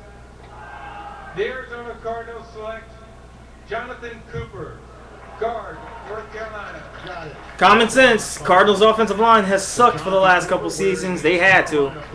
They're still gonna be fourth in the division, though. Going to have to switch that up for some red now, as he is going to Arizona. And there is Bruce Arians in his trademark Kangol. Apparently he's going to ask to see if he can wear it on the sideline this year. Yeah, that Bruce standing up with the Kangol, sitting in the chair with the phone in his ear, is Steve Keim, the new GM. And I think that is a great pick. I really do. You plug him in inside, your offensive line's better, your run game is better. Remember, they signed Rashard Mendenhall. Ryan Williams is an explosive young running back. So I think this team just got better with the drafting of Jonathan Cooper. And by the way, I called our buddy Butch Davis this morning, who recruited him to North Carolina. I said, Butch, how many first-round picks in your 10 years as a head coach have you had? He said 33 first-round picks in 10 years. And why that guy's not a head coach, I have no idea. He knows how to recruit too, Mike. He knows how to get guys like that, with guys with attitude that will show up and play hard. He is a good coach. And you can see Cooper throughout the years becoming the grown man that he is coming to the stage right now as the newest member of the Arizona Cardinals. That's now 4. Count them. 4 offensive linemen in the first 7 picks. The last time 4 offensive linemen went even in the top 10 picks in the same draft back in 1985, which Lawrence Brown was part of that mix. A road grader. It didn't look like somebody out left to run behind. I'll follow here. Talking about dependable and durable, this guy's got 47 starts under his belt without missing a game.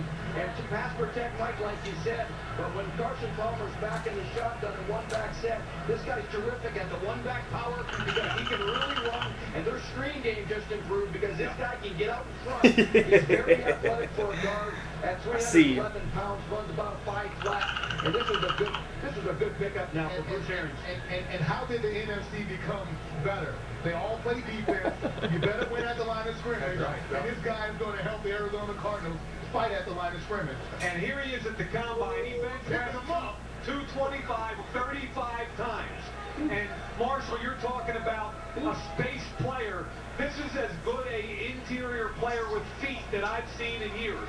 Okay, he's got natural bending skills. Look at this. I'm about to answer the phone right now. Or not. Vince, don't call me like that and just hang up. That's bad. I'm recording this right now. Shout out to Vincent Davis, man. Houston Texans fan. See what they do. Hopefully they'll get a number 2 receiver. Y'all need it. No diss, just saying. We've been saying this for years that the Houston Texans need a number 2 receiver to help out Andre Johnson. He can't do it all. Now you heard earlier on that the Rams from one of our guys were covering him. And St. Louis Rams have just traded with the Bills for the number 8 pick.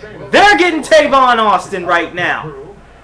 Ian Rappaport and Daniel Jeremiah, the Rams have just popped up to number 9 overall, striking a trade with the Bills. Yeah, this is kind of what we were referencing earlier, Rich. The Rams seem to be smitten with Tavon Austin. They've made the bold move now, it seems like, to go up and get Tavon Austin. Although we also thought the Dolphins might be moving up for Lane Johnson. We don't know for sure, but all signs point to this being Tavon Austin. It's Tavon Austin to the Rams. NFC West is about to get real ugly in here. Been the story all day. Everyone thought you needed to get up over the Jets at number 9 to take Tavon Austin. His stock rose like crazy. The Rams have been trying to do this, trying to figure out where they need to get to take Tavon Austin. And if this is not him, I would be a little surprised. So the St. Louis Rams are the ones that are on the clock right now with 4.5 minutes to go at number 8 overall. And then the New York Jets will be on the clock. But first, the Rams pick that they just traded for. When we come back, HR. Every week in the NFL is its own epic saga. And it all starts with Thursday night. It's our night!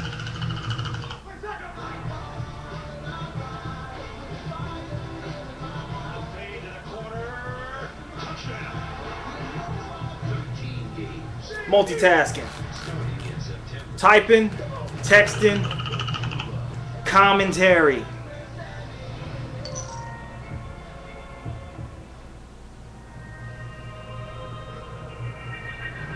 The first look is only the beginning. So my boy Vince is sad.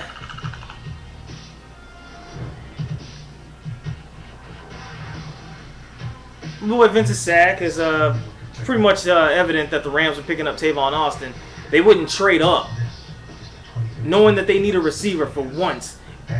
Granted, they keep going after these small receivers, but Tavon Austin on that turf could be a problem. So, for once, I'm not even going to begrudge this pick. I hate it because they're rivals of my team. But for years, we've been saying, y'all need a big play receiver. And every year, they keep going after the off-brand guys. Now I think they're finally going to get it right. To my chagrin. So, on that note, while it's at a commercial break, I will be right back. So, grab a beer, grab a drink, grab a snack. Do what you do. I'll be back. Holla. All on our endless dinner buffet, still for one amazingly low price, and it's only at Golden Corral. Help yourself to happiness. This is larger than life. Hurry in for Sears' lowest prices of the season event with supersized offers like 50% off all Kenmore wall ovens with your Sears card. Plus, get up to 30% off other appliances with your Sears card. This is where members always get more. This is Sears. It's the end of an era. All the parties. The stories. I'm gonna miss you, Snow. You were my first. What? I knew it. I knew it. True. Oh, man, I'm sorry I broke your leg. I wrote a song. Sorry. Here we go. Keep the good times going with the crisp, refreshing taste of Bud Light. Here we go. Whoa. Check out this new couch. Pick number. Okay, so we're back live in New York City where the St. Louis Rams have made their selection. The Jets are on the clock now, which Elizabeth is here. All right, we're back. Pick is in. So the Rams choose using their second. And the Rams are giving up a second round, third round, and seventh round pick to move up, and they get the Bills' third round pick. Go ahead and select somebody here, 8th overall. So let's find out. And the Jets are 2 and change. Magic 8 ball, you shake it up, you look at it, all signs point to Tavon Austin. Has a kind of interesting point here on both these trades. Go ahead, Mike. Yeah, well, I wanted to ask you guys, because we're going over these charts and what each trade may mean. Miami made a trade. I asked you right away, did they get value with the Oakland trade? And what did you say to me? Based on the charts, no way. They just wanted to get out and get an extra pick. Here's the commissioner. Traded the 8th pick to the St. Louis Rams with the 8th pick in the 2013 NFL Draft. The St. Louis Rams select Tavon Austin. There it is. Wide receiver, West Virginia. And listen, let me tell you something. We talked about it. You lose Danny Amendola, who's a great young wide receiver. Oh, and Sam Bradford, no more excuses. You got weapons now.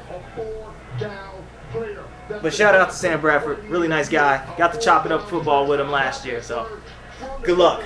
Just not against my Niners again. This guy right here, Randall Cobb, you can put him anywhere. Tavon Austin, you can play him underneath. He'll make plays underneath. You can put him in the backfield. He'll make plays in the backfield. First, second, third down, and on fourth down, you kick the ball to him, and he's very dangerous. This guy is fast. Marshall, we talked about this, Marshall. You get guys like this that are fast, but they're extra special when they're this fast and they understand leverage and angles, and he does. You know, we often talk about guys and we put them in position and we say this is what they play.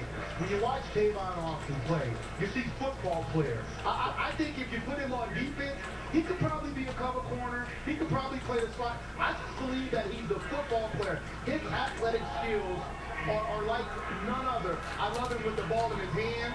I love him tracking the football. He's a route runner. He understands concept. I believe Sam Bradford is the luckiest man alive because yes, he lost Danny Amendola, but he has a kid who has not been hurt in college, and he's dependable. And now has Jake Long to protect him as well.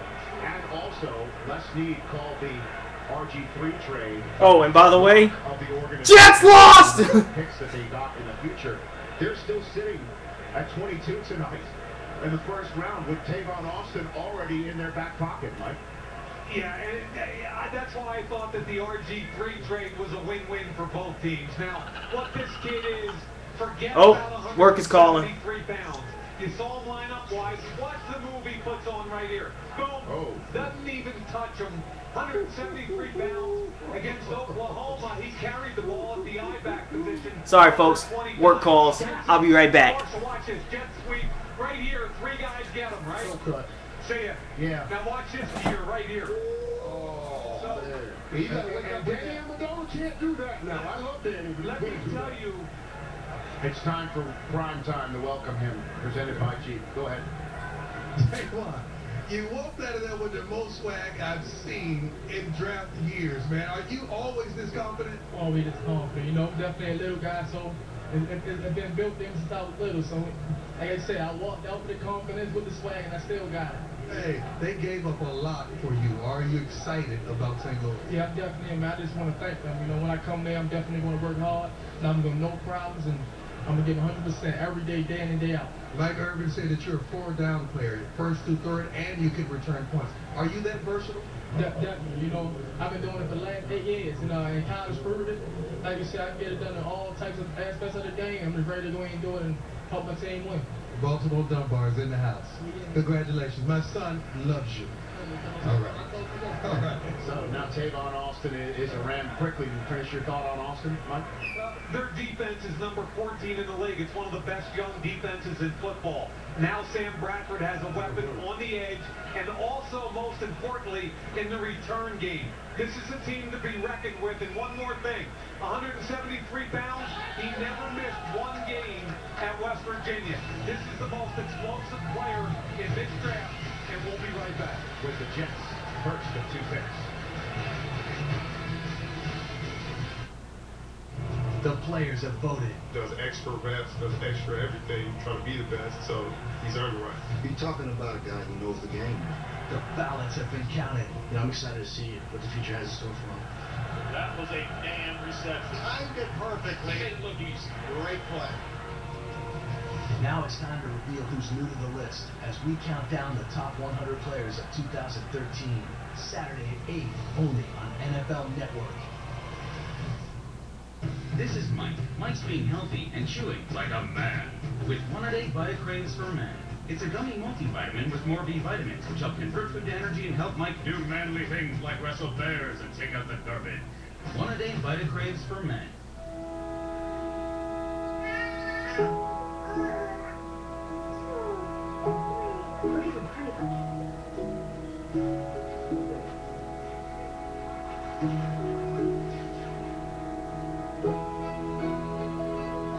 Hey everybody, I'm on streaming live with a tour of my new place, Knowing you can still reach out. and now you've seen it. That's powerful. Verizon. Get Mom a Lucid 2 by LG for free.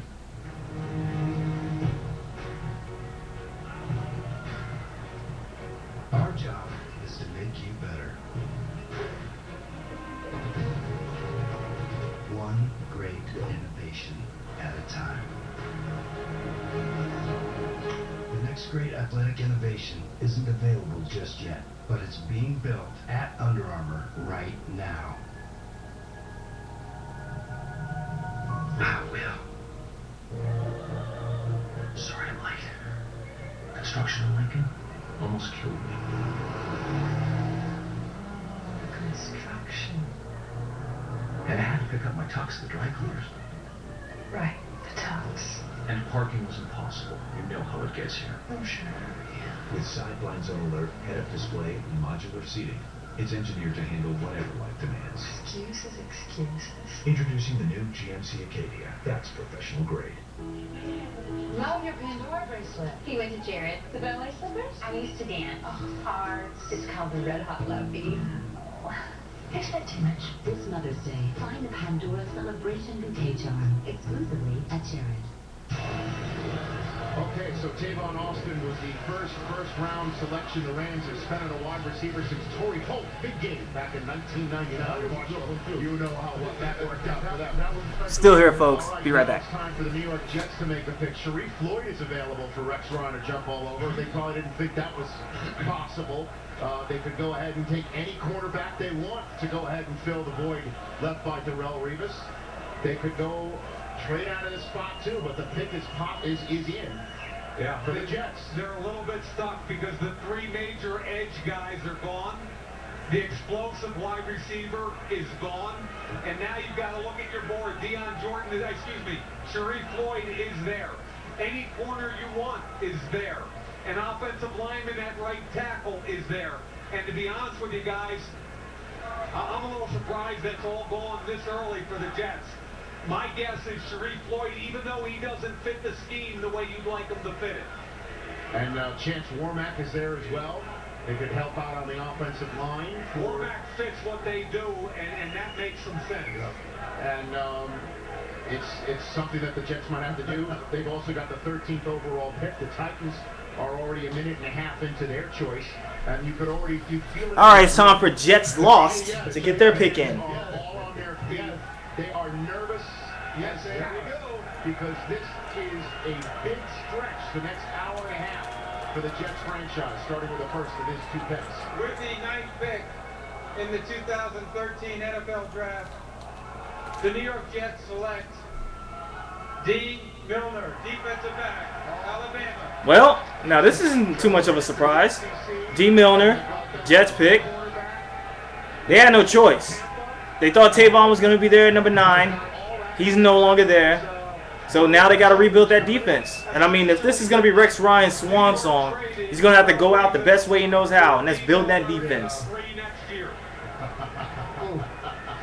Well, this was their original pick right here. Technically, it's who they get at 13. Right. But they might not have taken D. Milner had Darrelle Revis been here. But let's talk about this young man and what you think he can do for Rex Ryan. I've got him as my second-rated corner on the board. For me, he does everything as far as he can play press man. He can play off man. He understands zone concepts. He tackles, which is rare. but he's an Alabama corner, so he tackles. The only question I have on him are ball skills. And I went back to the combine because I didn't think on tape his ball skills looked great. And at the combine, watch him catch the football. Whoops. Okay, next drill. Pedal, pedal, whoops. Oh my God. Again, back pedal, whoops. Now let's throw him a deep one. So I'm not trying to criticize. I'm just telling you the one thing that I don't see in this kid's game are consistent hands. Everything else I love about him. Attacks the quarterback from behind, tries to strip the football. He tackles. He's tough. Double move. His eyes stay in the right place, and he's just sitting there waiting. Looks for the football, vision back to the ball. Anybody that plays for Nick Saban and plays corner is extremely well coached because Nick takes a personal interest in coaches a lot of the corners. There's the inside hand on the hip. Go find the football, interception. He's a big corner with long arms. I think Rex Ryan is going to love the fact that this kid can do anything he wants. Look at Denard Robinson lay a hit on him. I think Rex Ryan will say, hey, I can play off, I can play man, I can play zone. He's really a special young man. This kid's willing to be aggressive, and I think that's big in the Rex Ryan jet scheme because you still have Cromartie, who was a Pro Bowler last year. And maybe Cromartie becomes the Darrelle Revis in that system now, and you can roll more to this side. Remember, you still have Kyle Wilson from last year, but I tell you what, that's the pressure they just put on this kid. Because now this kid has to come in as Darrelle Revis' replacement. Anytime anybody catches a pass, they're going to say, it wouldn't happen on Revis either. I'm just saying, be aware of that. Well, welcome to prime time in that respect, D. Milner, presented by G. Dion, you want to ask him that? New York Jets, Rex Ryan, Dennis Thurman, your defensive coaches. Can you replace Darrelle Revis? Yeah, very much I think I know I can. I just come on there and do what I do best, play football, work hard, compete, just learn the things I need to learn. These fans expect instant success. Every time they catch a ball, our analysts are saying, they're going to say, well, Revis wouldn't have gave up that. Can you handle that type of pressure? Yeah, very much. I'm just go out there and do what I do best. You're going to get things called on you if they're going to happen. You got to be short-minded and try to go out there and make the next play. Can they see this, please? Oh, when you wear something like that, you got nerve, guys. Back to you, Rich. Well, as you just pointed out, though, Jets fans will remind him what time it is. Every time. If he doesn't go ahead and lock that down. What are you shaking your head about? You disagree with that? This is, you get rid of Revis and then you make this pick. I mean, if they would have got an offensive guy, maybe we can't quantify when that guy is going to help the team, but now we're going to get a chance to see. Yeah. And not only that, you're getting a guy that has... Man, D. Milner's grill. Did you see that? His mouth looks like looks like a house key.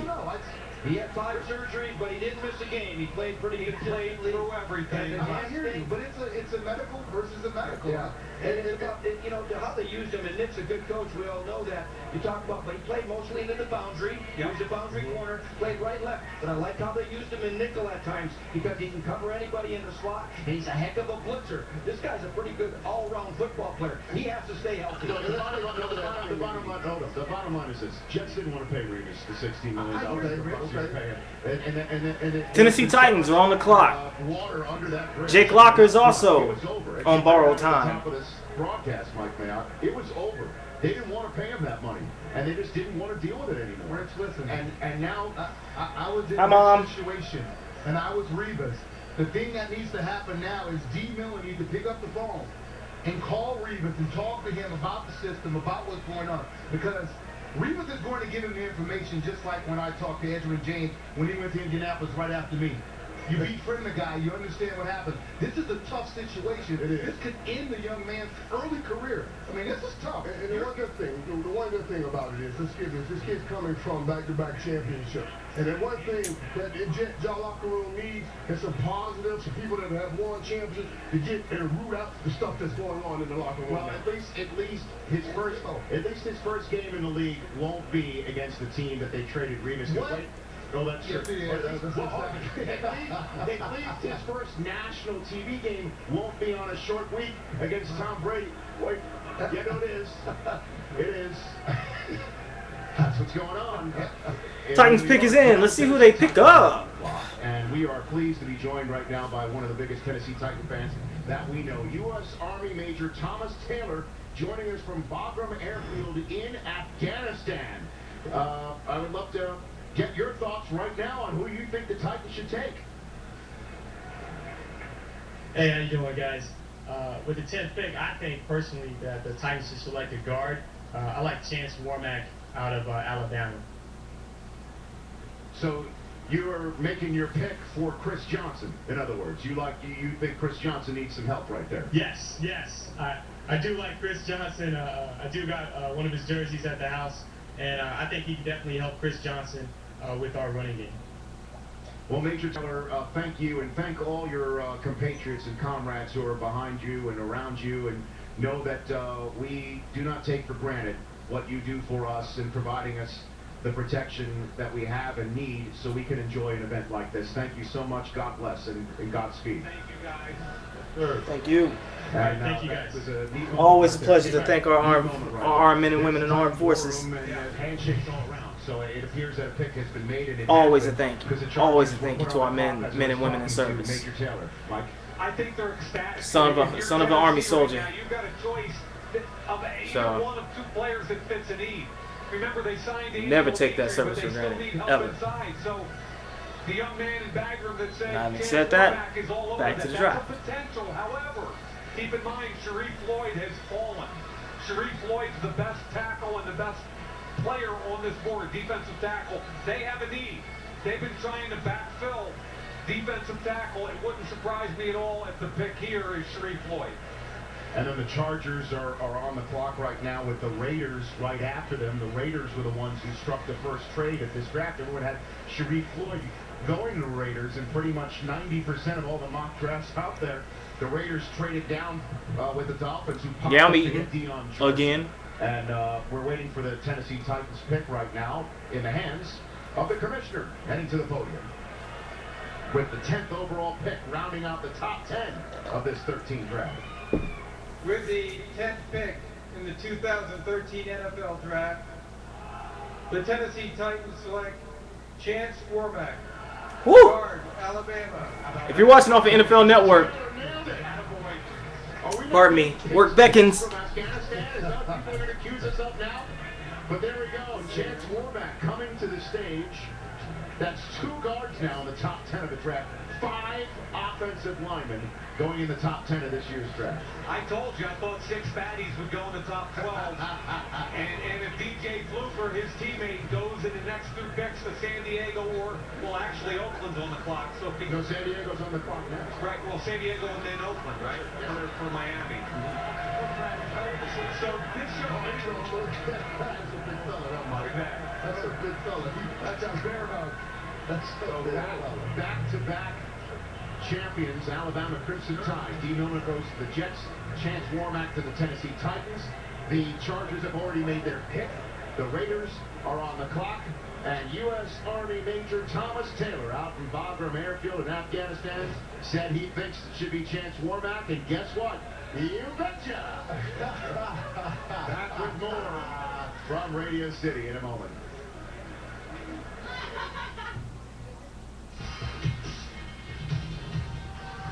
This is a stunning work of technology. This is the 2013 Lexus ES and the first ever ES hybrid. This is the pursuit of perfection.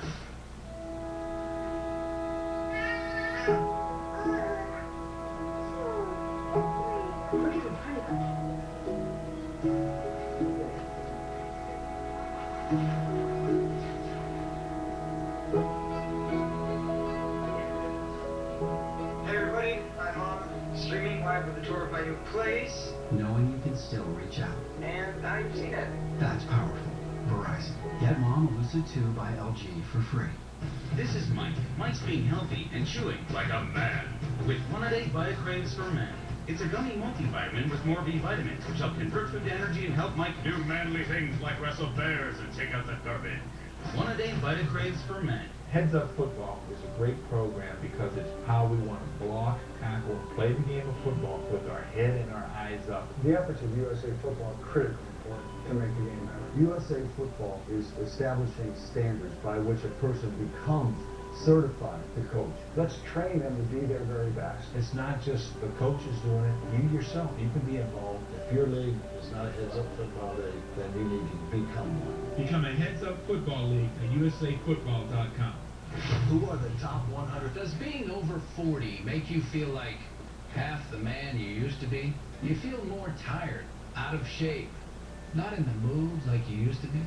If you said yes to any of these questions, it's not your fault. You may have reduced testosterone. Thanks to an exclusive Pretty formula, draft so far, folks. testosterone levels safely and naturally. I'll be right back. Introducing Ageless Male, a life-changing supplement for men tested to help increase testosterone levels. Try Ageless Male risk-free if you would like to experience what taking Ageless Male can feel like.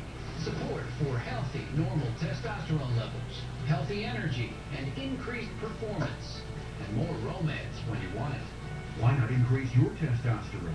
Get Ageless Male now, risk-free. Call 1-800-863-2713. That's 1-800-863-2713. 800-863-2713.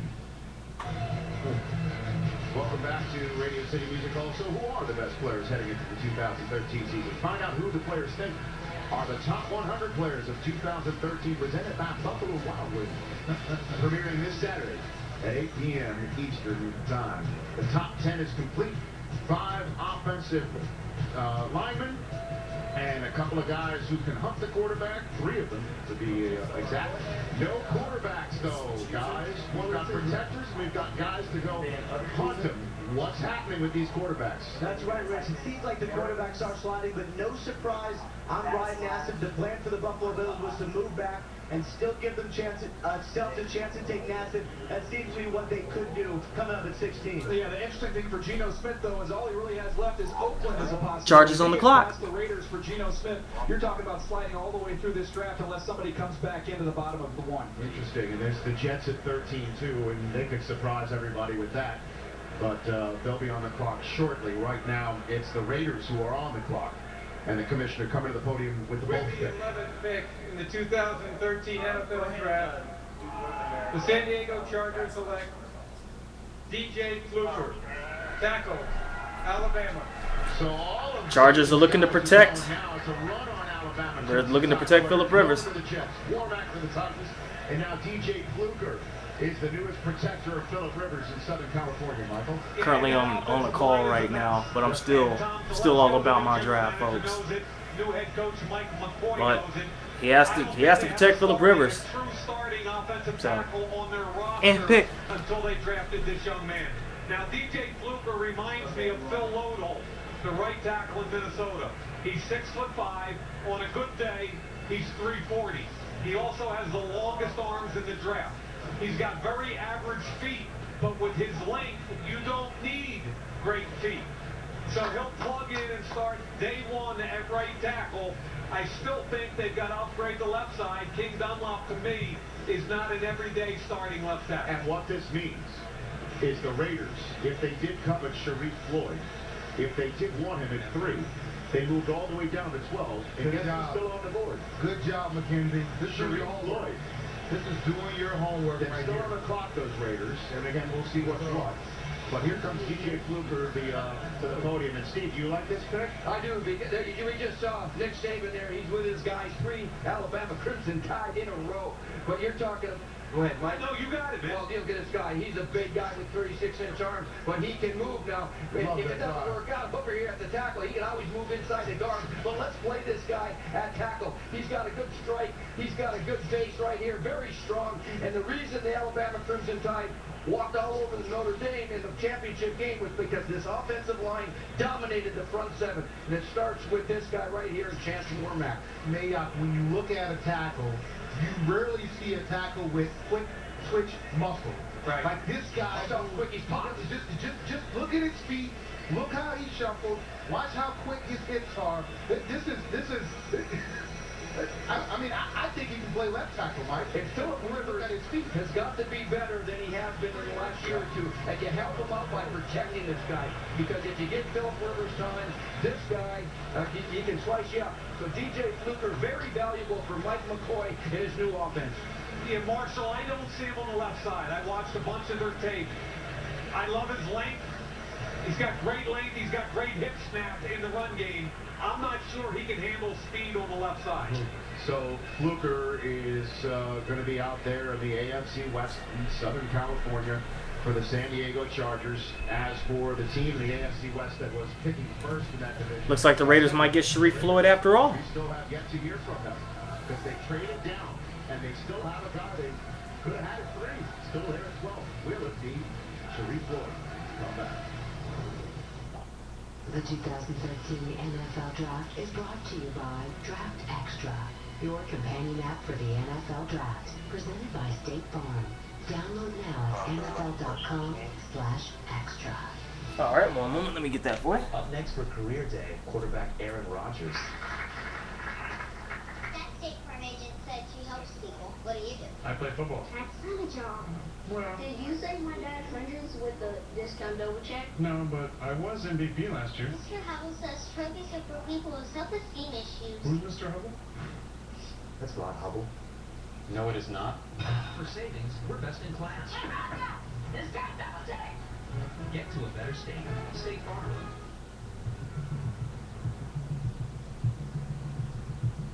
Perfect every detail. Work with a perfectionist who sweats every detail. If you want to refine a luxury car, you'll probably put your name on it. Work with a guy whose name is his reputation. The 300-seat John Barbados limited edition. Now lease the 2013 Chrysler 300 for $299 a month for one qualified lessees.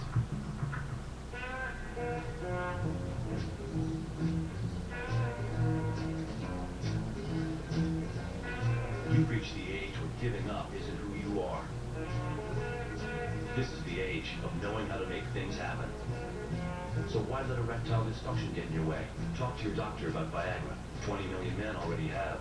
Ask your doctor if your part is healthy enough for sex. Do not take Viagra if you take nitrates for chest pain. It may cause an unsafe drop in blood pressure.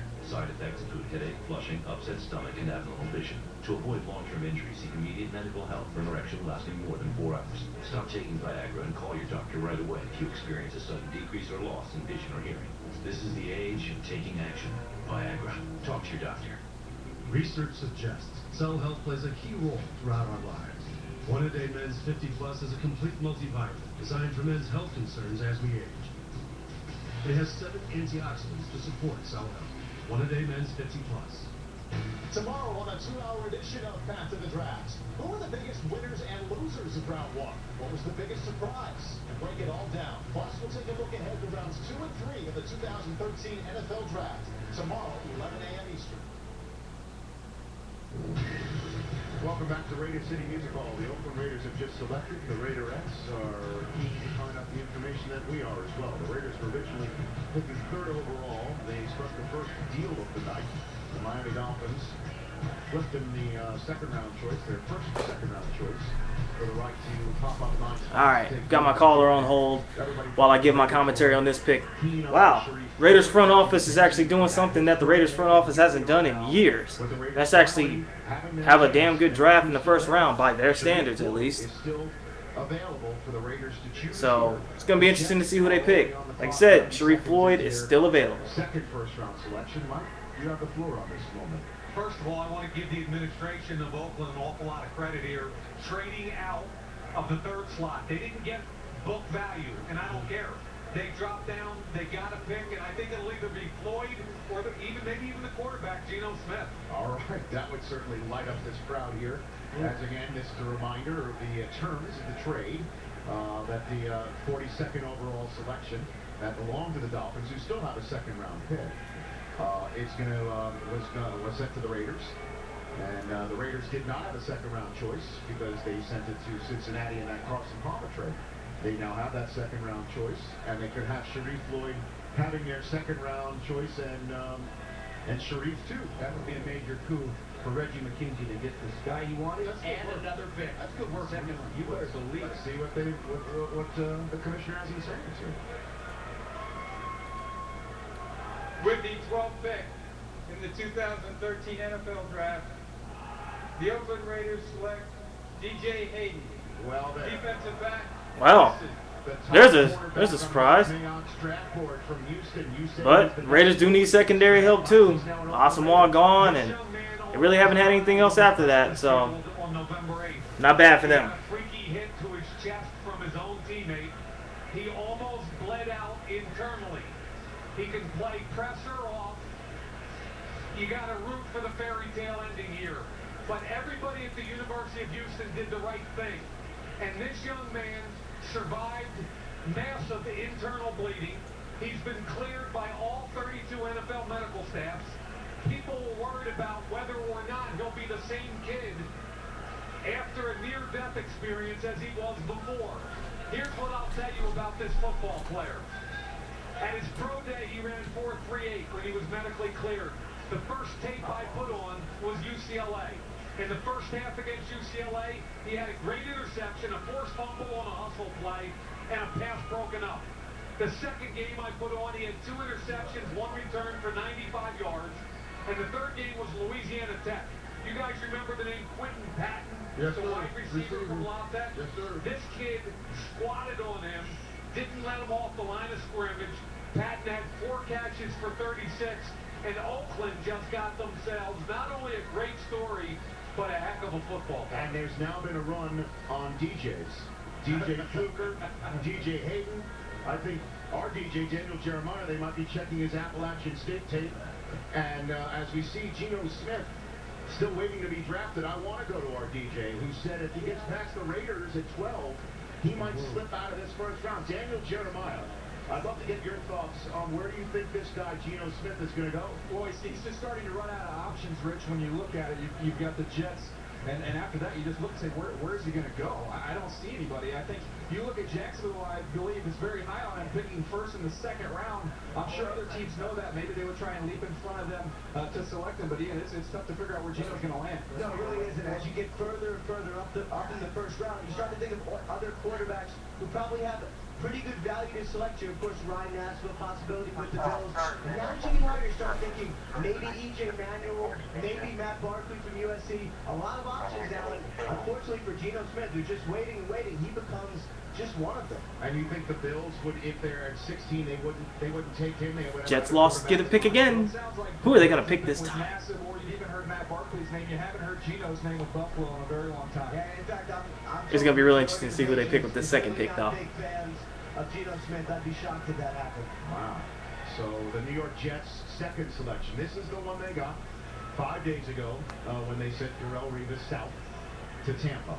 Sharif Floyd is sitting there. I mean, who do you think fits this Jets scheme offensively or defensively of anyone's left on your board here, Mike? Here's what's interesting. They already picked the corner, and there's 3 high-level defensive tackles still on the board. Okay, there's Sharif Floyd, Sheldon Richardson, and Star Lotulelei, who fits what they do. However, keep in mind that offensively, an explosive playmaker is still on the market. Tyler Eifert from Notre Dame. And if you don't have a wide receiver Be right back. that can help your quarterback, and you lost your tight end to free agency, I think Tyler Eifert is a logical choice in addition to one of those defensive tackles. Absolutely, and you lose Dustin Keller now, and the quarterback's easiest target to rhythm up with is a tight end versus a wide guy out there that might take some time. And the tackles that they might have used across from DeBrickshaw, Ferguson are gone. You're talking about the 2 best corners are gone. I don't know if they go with Xavier Rhodes, wherever he would go. But you're talking about Tyler Eifert, a guy that has been moving up in this draft considerably in the last 2 weeks as a weapon, a very dangerous weapon. And Tavon Austin is on. I don't know if they go with Cordero Patterson. This might be a little bit early for him, but that makes a lot of sense with Tyler. What about a kid like Kenny Vaccaro? Is that somebody that Brett's pounding the table for right now? Yeah, he's the #1 rated safety, and they certainly need a safety. My For them, I really believe that offensively it's going to still be painful again this year if they don't get another playmaker in there. And I think Eichert's the guy that can help Sanchez.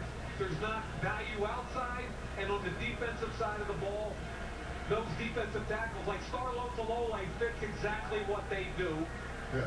I don't think the other defensive tackles fit it as well, but they're more explosive. And Dustin wasn't healthy last year. Dustin wasn't healthy last year. We watched him on film. You get Mark Sanchez, get whoever plays quarterback, somebody in some short, easy throws with a Tyler Eifert. It'll really help this team. 2 minutes and change now on the second first-round selection the Jets have in this first round. Again, the reason why they are making this pick is because Darrelle Revis was able to be at a draft party for the Tampa Bay Buccaneers today. I mean, they don't even have a first-round choice, but they're having a draft party anyway today, and they got a good player. They got a really good player. He's walking pretty good there. That's right. If he stays healthy for the next 5 or 6 years and plays, and he's 27 years old, plays at the level we're talking about, to me, he's a first ballot Hall of Famer all day long, and will go down as one of the best corners ever if he stays healthy and plays at the level he's played in the past. And this could go down as the worst trade ever if D. Milner and the name that we're about to hear from the commissioner don't perform. That is why this is so huge. This is such a high-stakes moment in the Jets franchise right now from the last 40 minutes or so when D. Milner got selected, and now we're 60 seconds away from hearing who's going to join them. I wonder if they're trying to trade down again. Absolutely, because they need a couple other picks to help them out a little bit. Yes, That's probably what they're doing. And by the way, Rich, some teams have talked about trading up for one of the defensive tackles like Sheldon Richardson or a sliding Sharif Floyd, and there's also interest in the safety you mentioned, Vaccaro, like a San Francisco coming up. So there's a... Hey, Dale, can I call you right back? I'm going to speak to the migration team. Carolina Panthers are on the clock, so the Jets have made a pick. So the Jets have made the pick, and there is no trade. And we are now going to find the name of a prospect who will be attached to the name of D. Milner, and the name of Darrelle Revis, and the name of John Idzik. All right, I'm back, and the Jets have put in their pick, and we're going to find out whether Rex Ryan is going to have a future after this draft. They have to. You think Geno Smith could be the pick? Rich, listen up. Look at this guy. He's got a back camera. You got D. Milner. Still not able to rush the passer, so he has to defend. You better get somebody to put some points on the board. I stood next, Marshall, at the West Virginia Pro Day. I stood next to Marty Morningwig, the offensive coordinator, for about 30 minutes of it, and Marty kept going, wow. Wow. It takes a very confident man to bring his Jets Care Bear to the Radio City Music Hall draft. That's a confident Jet fan right there. Oh my lordy lord. Oh, here we go. Big moment. Big moment. With the 13th Let's find out. 2013 NFL Draft, the New York Jets select Sheldon Richardson, defensive tackle, Missouri. So it's all defense from here on out. There you go, Mike. This is going to be Rex Ryan's last year as the Jets head coach. Book it. The Jets fans are not really excited, however, about this particular pick. Sharif Floyd continues to fall. Now let's take a look at Richardson at the University of Missouri. 310 pounds. He's one of the quickest, most explosive players I've seen on tape. Missouri, Dave Steckel, their defensive coordinator, used to stand them up. He played inside linebacker on a bunch of snaps. But as a one-gap, up-the-field penetrator, he will be a very important pawn in what Buddy Ryan and their new defensive coordinator, Dennis Thurman, do.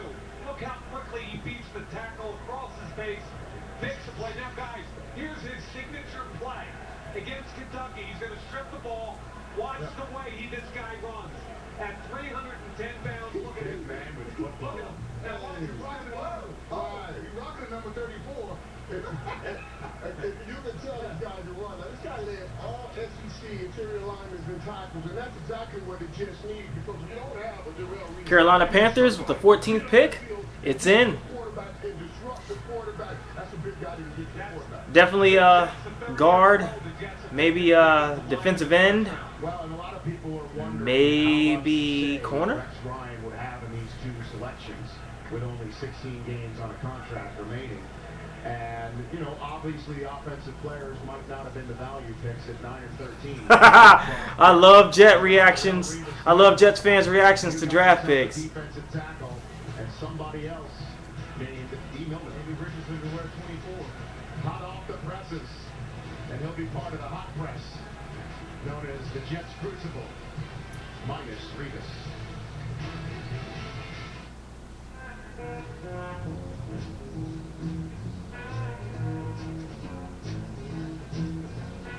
You've reached the age where giving up isn't who you are. This is the age of knowing how to make. So talk to your doctor about Viagra. 20 million men already have. Or is healthy enough for sex. Do not take Viagra if you take nitrates for chest pain. It may cause an unsafe drop in blood pressure. Side effects include headache, flushing, upset stomach, and abnormal vision. To avoid long-term injury, seek immediate medical help for an erection lasting more than 4 hours. Stop taking Viagra and call your doctor right away if you experience a sudden decrease or loss in vision or hearing. This is the age of taking action. Viagra. Talk to your doctor. This is a stunning work of technology. This is the 2013 Lexus ES and the first ever ES hybrid. This is the pursuit of perfection. Congratulations. We'd like to invite you to attend our annual hiring event. During our interview, It's another commercial. you would trust our job recruiters with Yeah, exciting, isn't it? determination and professionalism. All that remains is to find out where you be placed within our organization. The NFL Draft continues tomorrow at 6:30, live on NFL Network. Jay, AT&T is talking a lot about its so-called advanced digital networking. But when they upgrade you to U-verse, you end up with the same old DSL speed. Xfinity is doubling the speeds of 2 of its fastest internet. Be right back, folks. That's right, double. So now gaming, downloading, and streaming happen even quicker. Don't fall for U-verse. Xfinity Internet is 4 times faster. Period. Sign up today or get started with this great offer. Call 1-800-XFINITY. Tax refund season is here. Have something to show for that refund. Blake's Furniture in downtown North Little Rock is the place to go.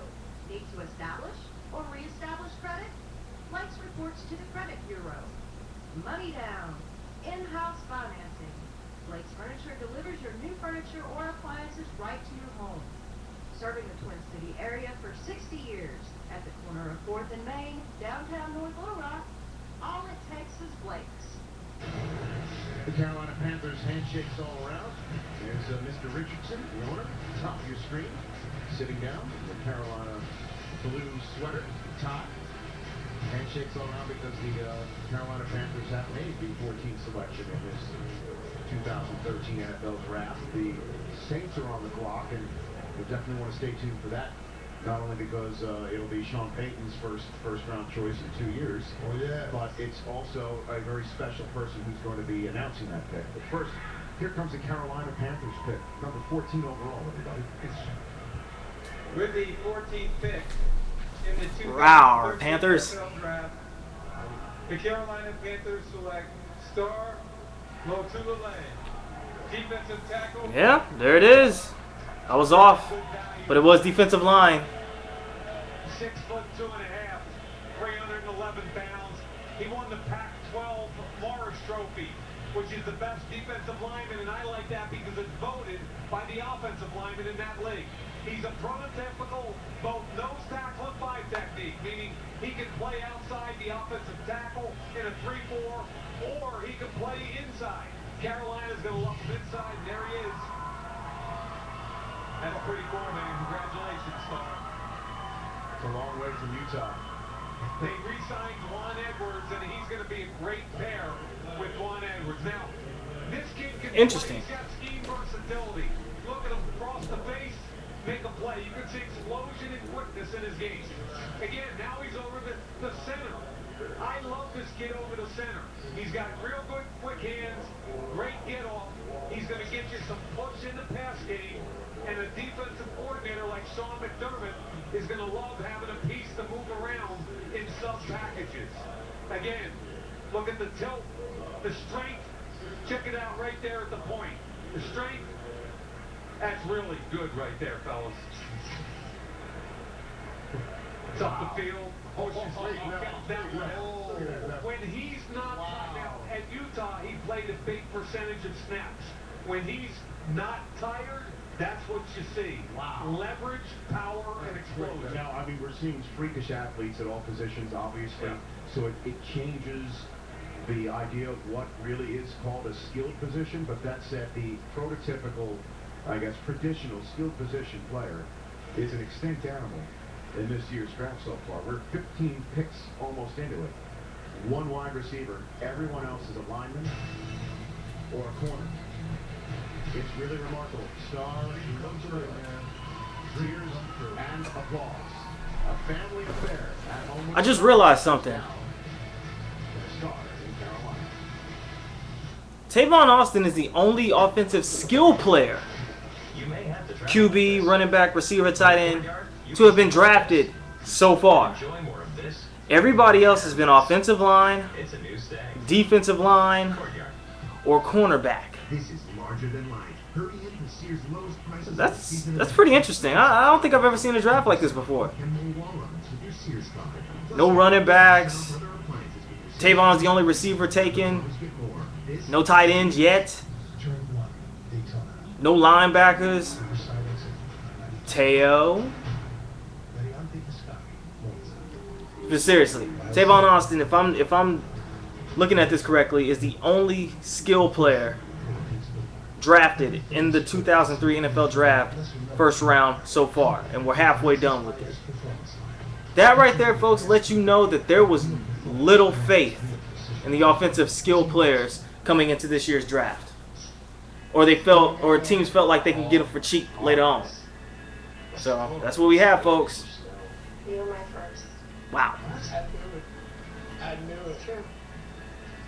Oh, man, I'm sorry I broke your leg. I wrote a song. Sorry. Here we go. Keep the good times going with the crisp, refreshing taste of Bud Light. Here we go. Whoa. Check out this new couch. I was learned in Djibouti, Africa, 2004. The Battle of Bataan, 1942. Fort Benning, Georgia, in 1999. USAA Auto Insurance is often handed down from generation to generation because it offers a superior level of protection, and because USAA's commitment to serve the military, veterans, and their families is without equal. Begin your legacy. Get an auto insurance quote. USAA. We know what it means to serve.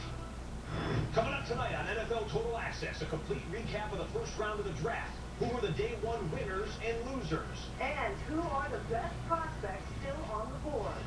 That's tonight at the end of the first round. Tomorrow on NFL AM, all the fallout from New York and KC after the Chiefs make their #1 pick. I call that young money walking in with his ear. Plus, Nick Burleson leads our fashion breakdown of this year's rookie class. Tomorrow at 6 a.m. live on NFL Network. It's time to check on the Pepsi Max tweets that we are receiving throughout the first 14 picks announced here at Radio City Music Hall. The Saints have made their selection. We're about to hear what the 15th overall pick is going to be. But you're seeing at the bottom of your screen all the Pepsi Max tweets. And one that's welcoming Sheldon Richardson from the New York Jets. Definitely wasn't the Jet fan we captured in the Raptors. That wasn't the guy tweeting that. But Saints pick is in. If you're just joining us, no bounties. With their first Sean Payton's back. So Falcons fans, get ready. Players, that Chance Warmack went to the Titans. How about him, a guard, going to a place where Mike Munchak and Bruce Matthews are your coaches? That's a pretty large dream come true right there. And then DJ Fluker is a Charger. DJ Hayden, a Raider. Sheldon Richardson, and then Starlo Talele just went. Who do you think the Saints are going to take here? What do you think of? What do you like here for the Saints?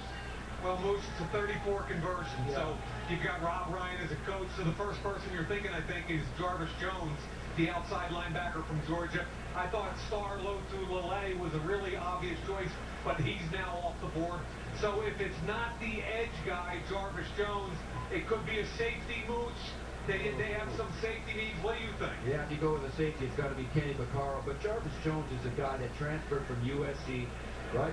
With spinal stenosis, he had some issues, and all of a sudden, 2 years in a row, he's a consensus All-American. This guy led the country with sacks, with 14.5 sacks last year. Very productive guy off the edge, can rush the passer. Rob Ryan's going to be happy to have that. The Saints can score some points, we know that. It's defense that they don't play. Mooch, I agree with that, but here's a theory. If you don't like the defensive players on the board right now, and you look multitasking. I'm not a Jarvis Jones guy. Would they go wide receiver and just try to outscore everybody? Well, we need to go to the stage right now, as you can see. As you can see, a very poignant moment we're about to have. Now by my friend Markel Gregoire from St. Jude's Research Hospital, who's going to help me announce tonight's selection for his favorite team, the New Orleans Saints.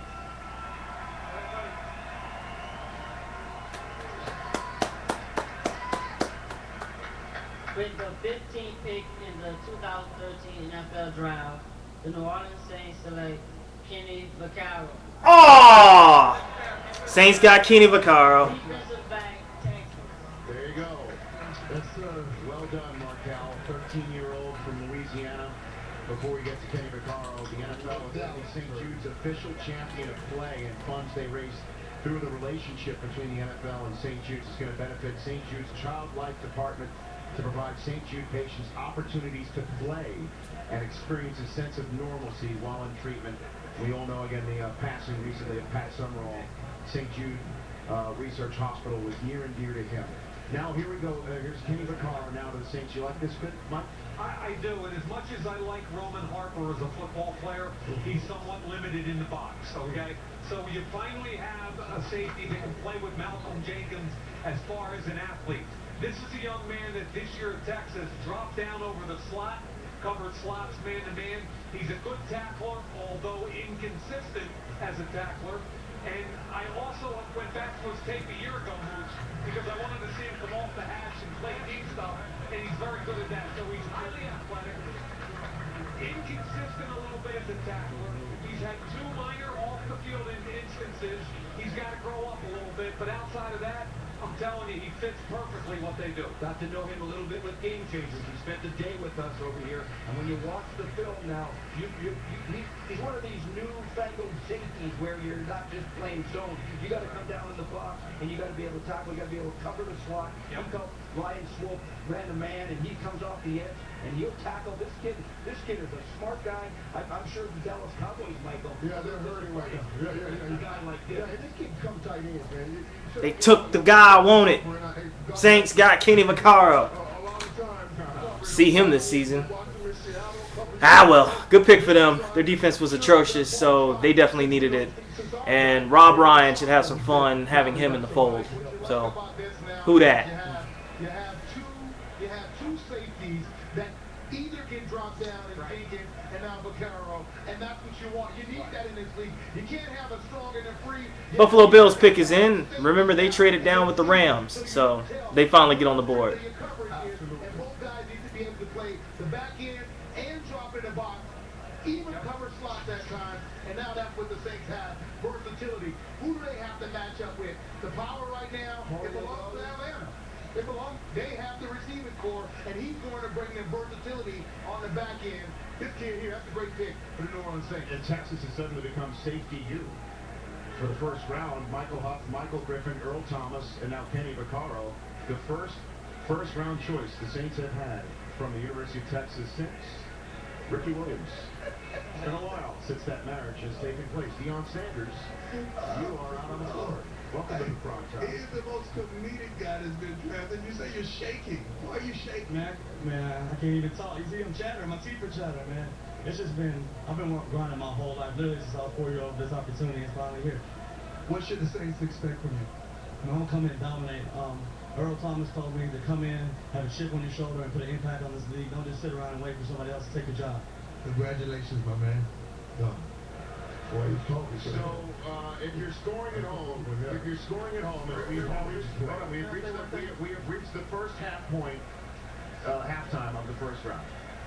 If you're scoring at home, This is pitiful. 2 guards, 3 tackles, 2 defensive tackles, and a safety have all been picked before quarterback in the first round of an NFL draft. That is what is unfolding right now. As Shameful. Smith is sitting out there. It's a lineman-dominated draft. Go down to the orchestra pit. Offense and defensive line. Might we see a quarterback finally here, guys? Well, the common sense will tell you it should be Ryan Nassib here to reunite with his coach, Doug Marrone from Syracuse, but I'm not so sure that's going to be the guy we got here. Well, the only thing I'll say, Daniel, is that when you look at responsibility for who bears the brunt of this draft pick, Doug Marrone was Ryan Nassib's coach. If it doesn't work out, that could fall on Marrone. The only reason I think they could take someone else. Thanks, guys. Marshall?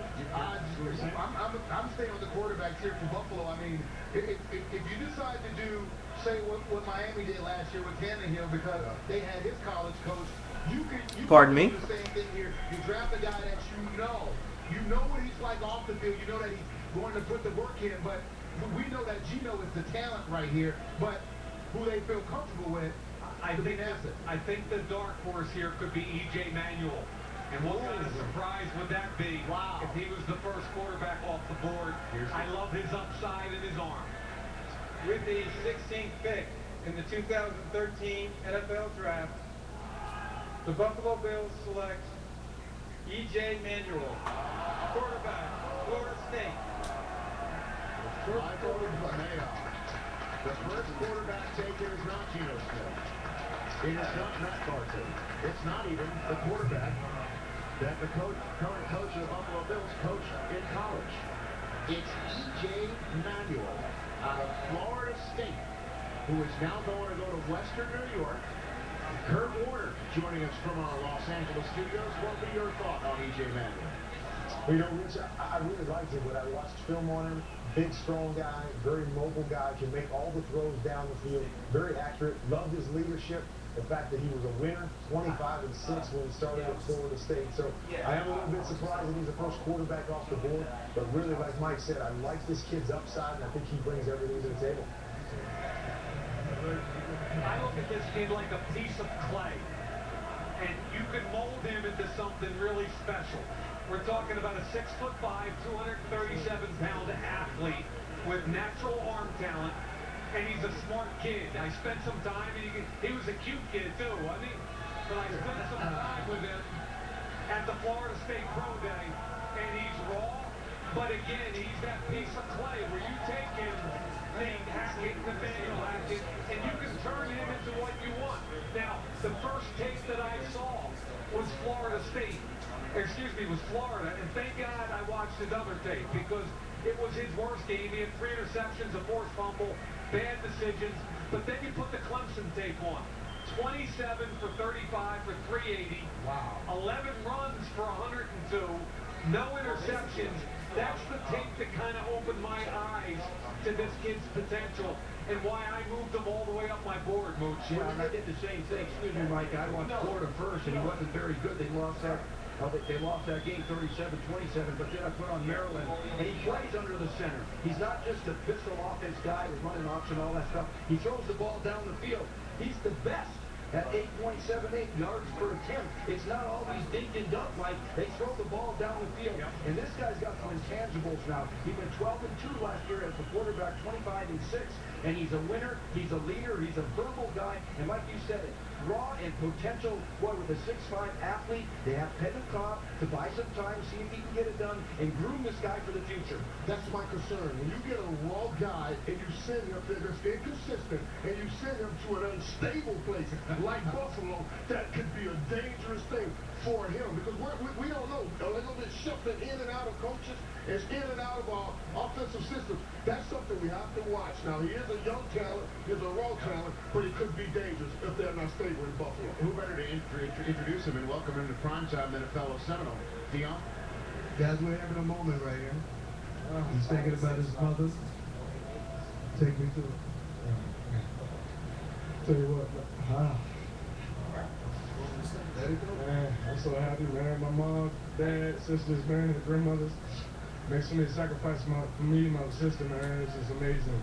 I'm just so happy for me, my family. Unfreaking believable. EJ Manuel is the first QB taken off the board.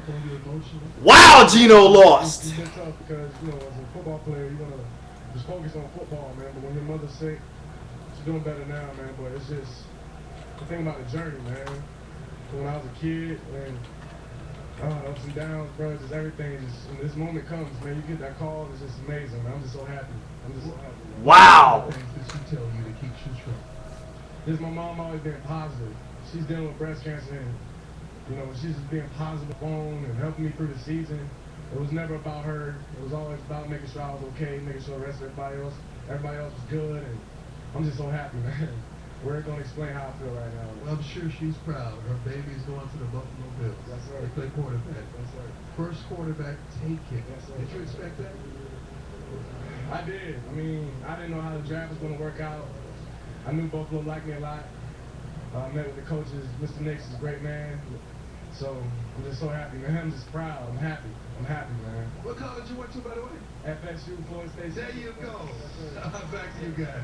Unbelievable. Unbelievable. I'll be right back. Breast cancer. She's apparently cancer-free right now. And she is walking on air with her son in the NFL. Back with more from the NFL draft in New York City with the Steelers pick in a moment. Every week in the NFL is its own epic saga, and it all starts with Thursday night. It's on night!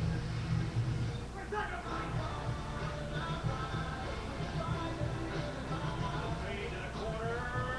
Touchdown! 13 games. Starting in September. More of what you love.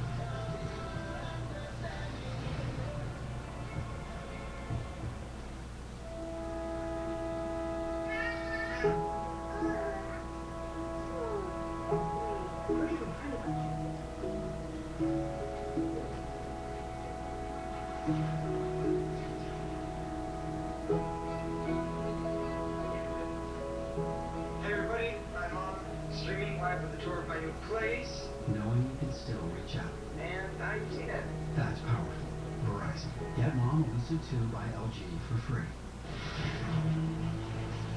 Just when you thought you could experience performance, a new ride comes along and changes everything.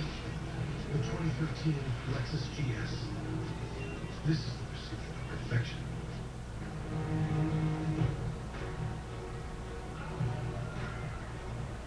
Our job is to make you better. One great innovation at a time. The next great athletic innovation isn't available just yet, but it's being built at Under Armour right now. I will.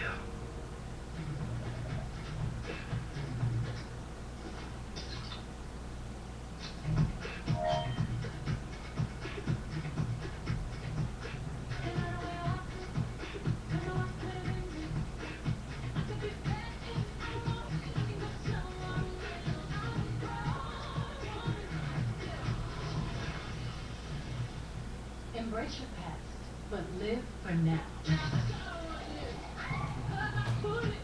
This is Mike. Mike's being healthy and chewing like a man. With 1-A Vitacraves for Men. It's a gummy multivitamin with more B vitamins, which help convert food to energy and help Mike do manly things like wrestle bears and take out the garbage. 1-A Vitacraves for Men. Okay, that was a shocker. EJ Manuel to the Bills, straight up shock. The 49ers fans are excited, and the reason why out there in San Pedro Square is they just traded up. And my Niners just traded up. They traded with the Dallas Cowboys at 18. We're still also waiting for the 17th overall pick. We have a little bit of a backlog here at Radio City. Here's the Steelers picked up, number 17. Steelers with the 17th pick. Pick in the 2013 NFL Draft. The Pittsburgh Steelers select Jarvis Jones, linebacker, Georgia. Jarvis Jones, linebacker, Georgia. Pittsburgh Steeler now. Shout out to my boy Jeff Cook. That's who we wanted, and that's who we got.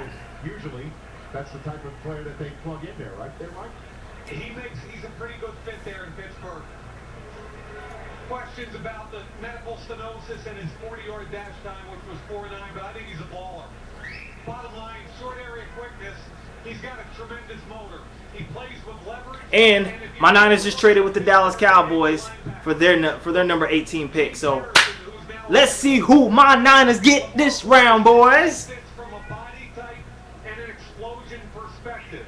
Now, he doesn't have top-end speed, but I love his motor. He plays with leverage. He gets under blocks, and he flies to the quarterback. So I think he's the perfect mold for a Pittsburgh Steeler, and I think he's going to get on the field and challenge Jason Warholds for the starting outside linebacker spot. All right, so now here comes the commissioner back to find out, to reveal now who's going to be the San Francisco 49er. We all expected the Niners have to trade up. They had too many picks. They couldn't pay them all. Literally, this is not a hyperbole. This is truth. They couldn't pay them all. Just paying them all because they have a good football team. They can't make the team. Last year's draft, none of them started any games. So you're going to talk about 13 picks. You're going to package a couple of them because they'll find a couple of guys that can contribute. And here's what they did: is they traded up from 31 overall and flipped one of those third-round picks to the Cowboys for this selection. The Dallas Cowboys have traded the 18th We traded with Dallas. San Francisco 49ers. I love it. With the 18th pick in the 2013 NFL Draft, the San Francisco 49ers select Eric Reed, defensive back, LSU. We got Reed! Yeah! Yeah! They just plug in that spot in the secondary. Is it that simple? I talked to a bunch of teams today, and San Francisco was working the phones very actively all day long, trying to get up to a Yes, sir. I like that because we needed a safety. And I knew Balky was going to move up eventually. This kid is a big physical safety with great movement skills. Now, again, not a consistent tackler.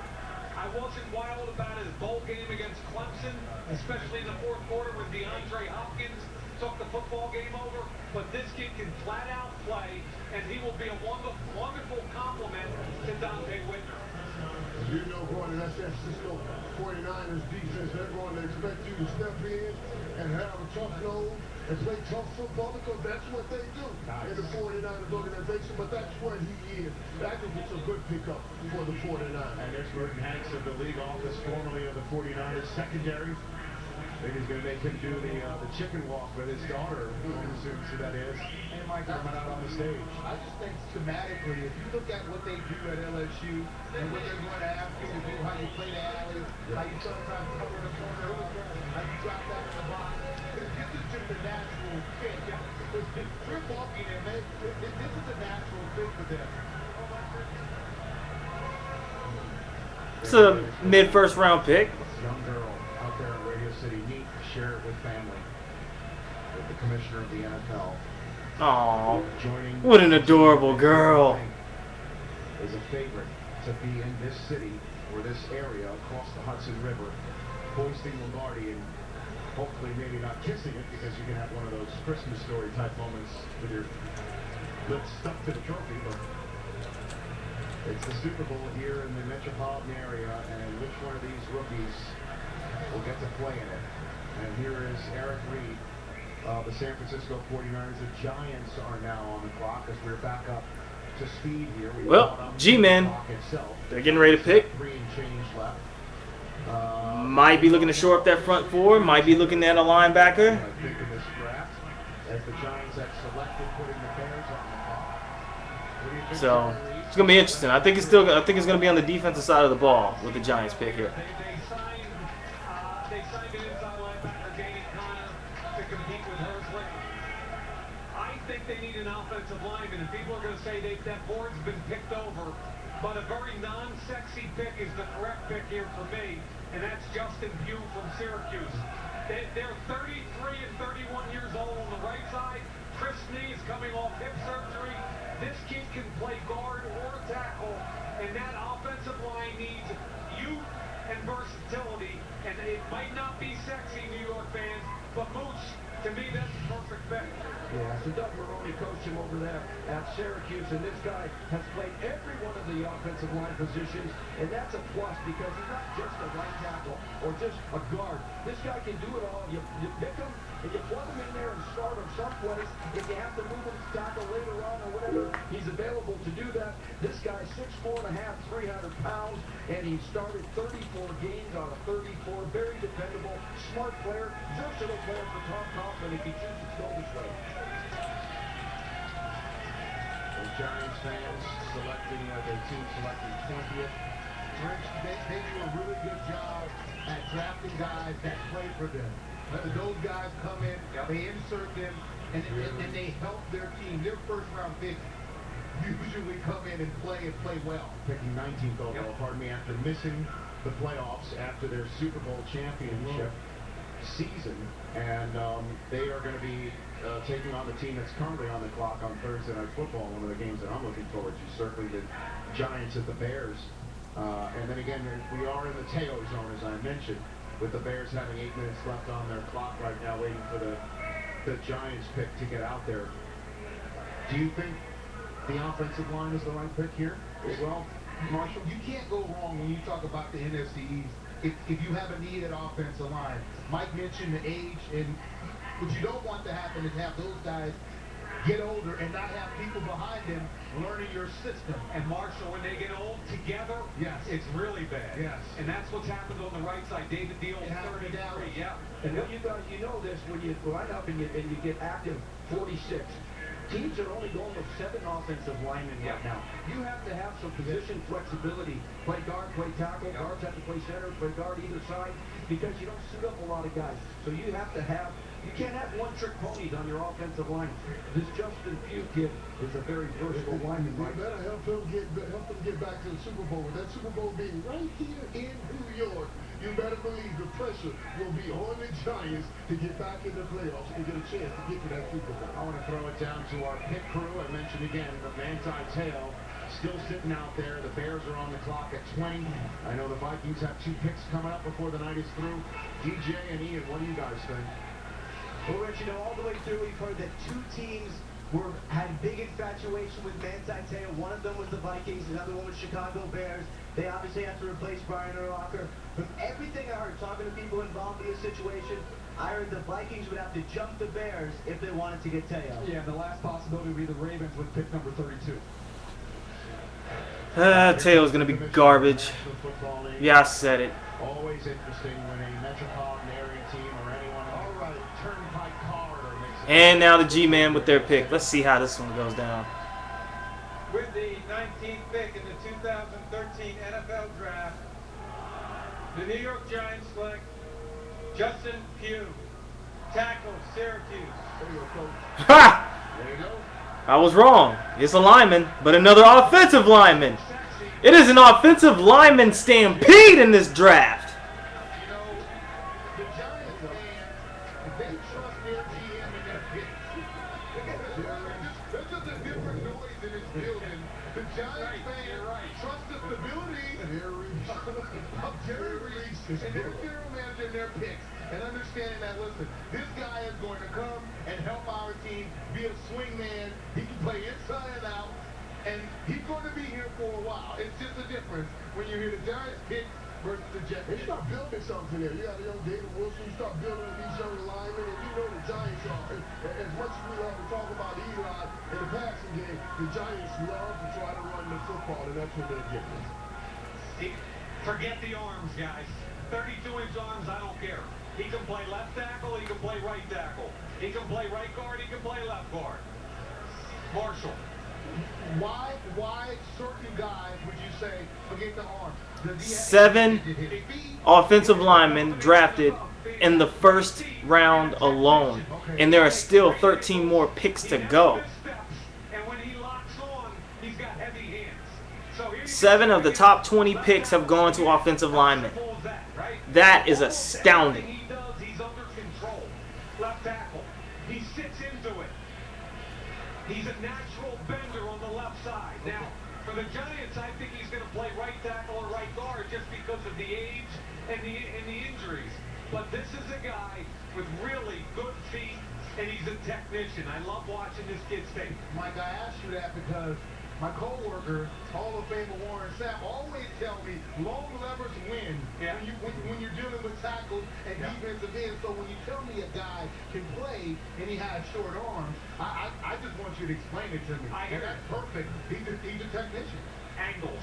There you go. He's got big, strong hands, and he'll grab you once in a while, too. He knows how to do it. Yes. Laie, Hawaii, where Manti Te'o might be talking to someone from Chicago. It's possible. The 20th overall pick in the draft. Could it be Hawaii 2-0 with Te'o? Dale, when we come back. He was dominant. He was like a man amongst forwards. There's something that I've never seen a receiver do before. I think the way he plays, he always plays with a chip on his shoulder. He's one of the best at his position because he can do everything. What an amazing catch. He's crushed. Oh, and for the record, totally forgot that EJ Manuel pick, Mike Mayock called it.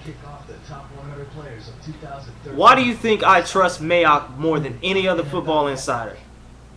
Not Kuiper, not McShay, not Mortensen, not Schefter. Mayock knows his shit. Excuse my language, but I had to say it like that just to emphasize, because this man called it dead on. Said the first QB to be picked up, if the Bills had that pick, EJ Manuel. Then, boom, right there, EJ Manuel gets picked. Mike Mayock is a genius, yo.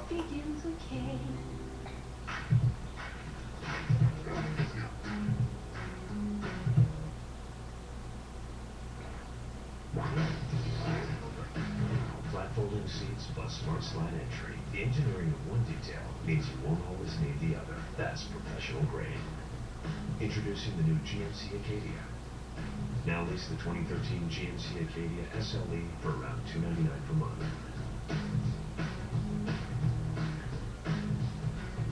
Yeah, I'm married. Doesn't matter. You do that for me? Really? Yeah, I'd like that. Who are you talking to? It's Jake from State Farm. Sounds like a really good deal. Jake from State Farm at 3 in the morning? Who is it? It's Jake from State Farm. What are you wearing, Jake from State Farm? Khakis.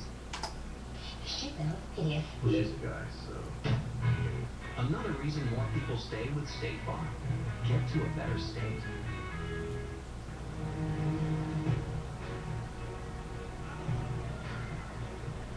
Our job is to make you better. One great innovation at a time. The next great athletic innovation isn't available. Well, the Bears pick is up, and of course, with the sound bite leading into the commercial break, NFL Network is thinking that Manti Te'o could be rocking a Bears uniform, considering that Urlacher's gone. Made their selection, and we're waiting to hear from the commissioner. Alex Flanagan is live in Hawaii for us right now. Alex, take it away. Oh, God. Episode of Survivor out here for me. Rich in the wins. But listen, I spent some time with Manti. Alex Flanagan's voice is kind of testosterone-y. We talked a little bit about football, and the one team that Manti really asked me about was the Chicago Bears. He wanted to know my opinion on the Chicago Bears, and at the time I thought, well, read into that what you will, and now I think we have the opportunity to see if that is in fact the team that he is going to be drafted by here at number 20. Of course, they need a middle linebacker in the absence of Brian Urlacher, and it was not lost at all when I spoke with Manti Te'o on what that would mean to step in and fill that leadership role. But if there's one thing that Manti can do and that he knows is a strength of his, it's being a leader. All right, Alex Flanagan, thank you very much. We all know Brian Urlacher's not. Oh, well, here we go. And it's now time to see if they choose somebody to take his place. Is there somebody else? Could it be Ogletree? Could that also be of interest? Then you know what they need too? They need a tight end. The Bears. You could have one of two Notre Dame players right here in this slot with Eifert and or Te'o. We hit the Te'o zone here.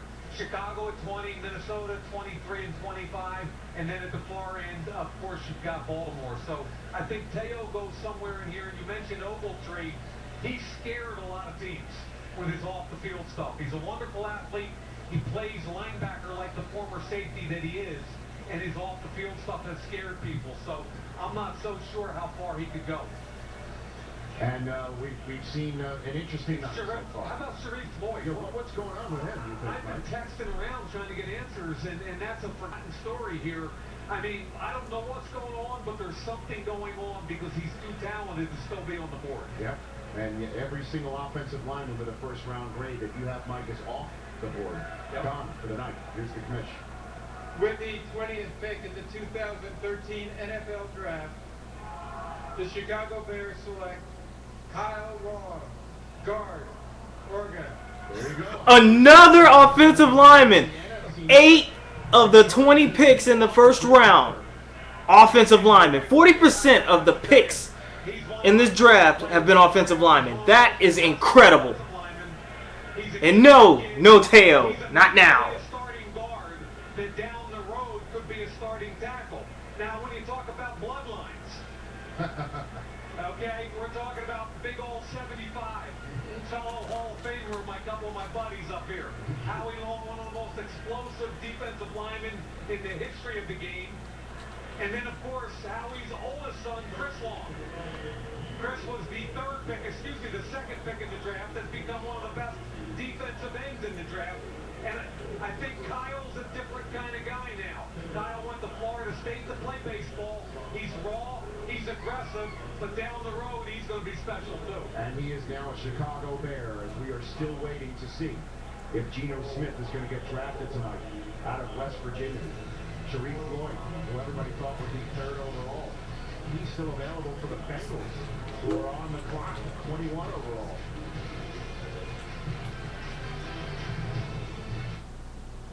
The 2013 NFL Draft is presented by Verizon. This Mother's Day, get Mom a Lucid 2 by LG for free. And by Pizza Hut. Make it great.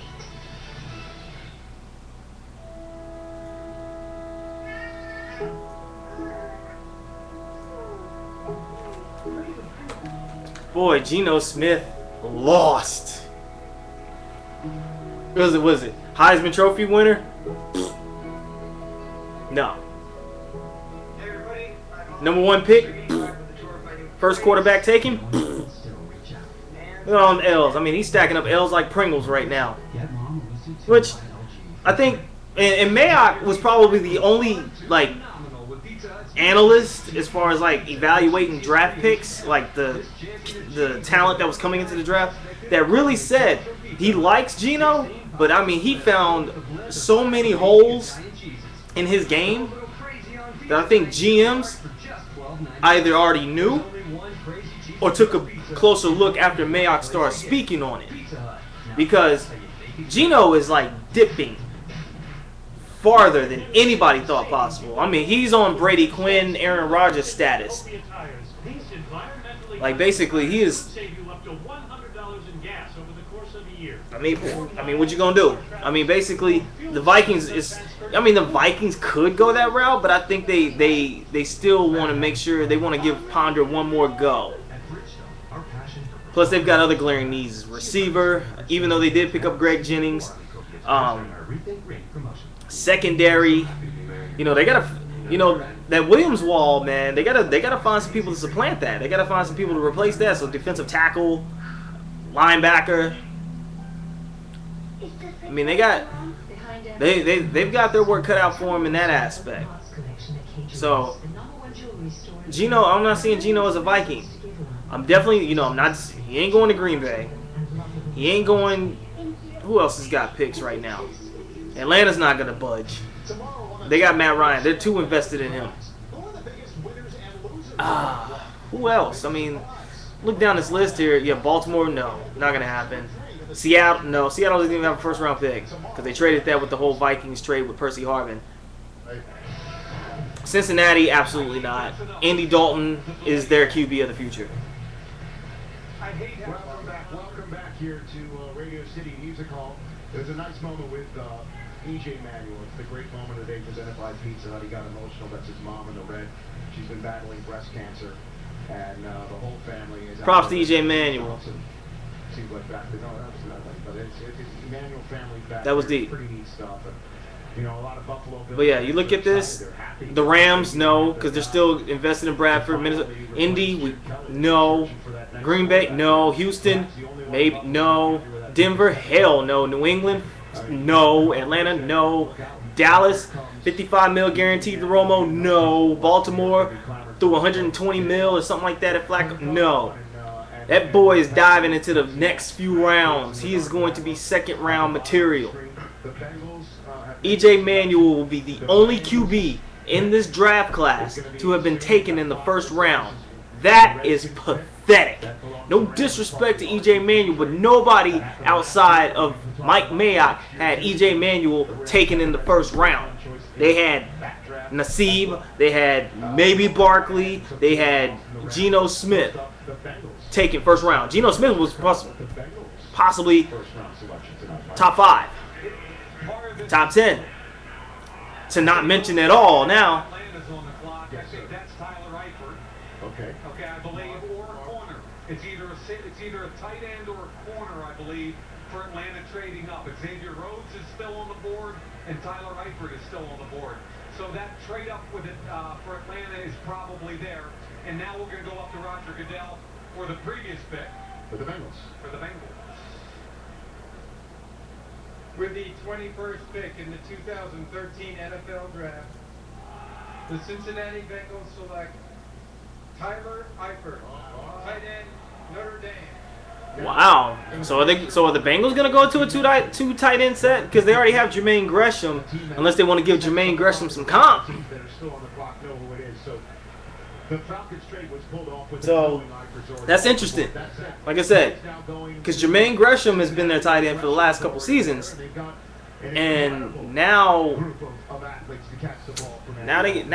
they have something interesting here. Well, if they're going to take the next step, and remember, they've lost 2 years in a row to Houston in the wild card. How do you get over that hump? You need another playmaker, and Dalton has to take another step up. We know about A.J. Green and Andy Dalton setting all kinds of records as youngsters, but now we got a lot of teams thinking about 2 tight ends at the same time. And go a little no huddle and spread those guys out. This is going to be a dangerous team with all these weapons. Well, Atlanta's made the pick, and the Vikings are on the clock, which again might be a Manti-Te'o Look, situation. on camera, and I'm chatting with my peoples who are watching too. Shout out to David Young. I see you, man. Another Texans fan right there. Number 2 receiver, like I told my boy Vincent. Number 2 receiver y'all need. You may have to travel like this, but at Courtyard, you can stay like this and enjoy more of this and this. It's a new stay. Courtyard. At Echo, we believe you should never settle for less than professional-grade outdoor power equipment. During the Echo Trade-Up and Save Event, you can buy America's top-rated trailer for less than $200 at participating retailers. Echo, get serious.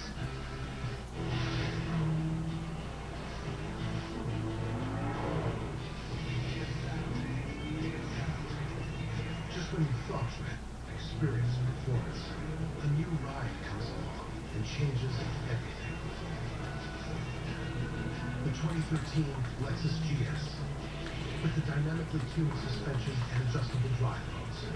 Because the ultimate expression of power is control. This is the pursuit of perfection. Heads Up Football is a great program because it's how we want to block, tackle, and play the game of football with our head and our eyes up. The ethics of USA Football is critical to make the game. USA Football is establishing standards by which a person becomes certified to coach. Let's train them to be their very best. It's not just the coaches doing it, you yourself, you can be involved. If your league is not a Heads Up Football League, then we need to become one. Become a Heads Up Football League at USAFootball.com. Anyone that I talk to about learning a language, Then again, there's just no other way to like everybody was saying, 2 tight end set, because that's becoming really popular. Obviously the Patriots, the Niners deploy it too. So you give Dalton a big body, give him 2 big bodies, not as athletic as Gronk and Hernandez or Vernon Davis, etc., but where AJ Green can get some separation, that could be a problem. For a free demo and experience why Rosetta Stone is the fastest way to learn a language, guaranteed. Call now. By far, Rosetta Stone is the very best product out there to learn. J'aime quand je vais en français. I'm so glad that I got the program. It just works perfectly. Rosetta Stone is, in my opinion, the only method there is to learn a language. Call now for a free demo and experience why Rosetta Stone is the fastest way to learn a language, guaranteed. Call now.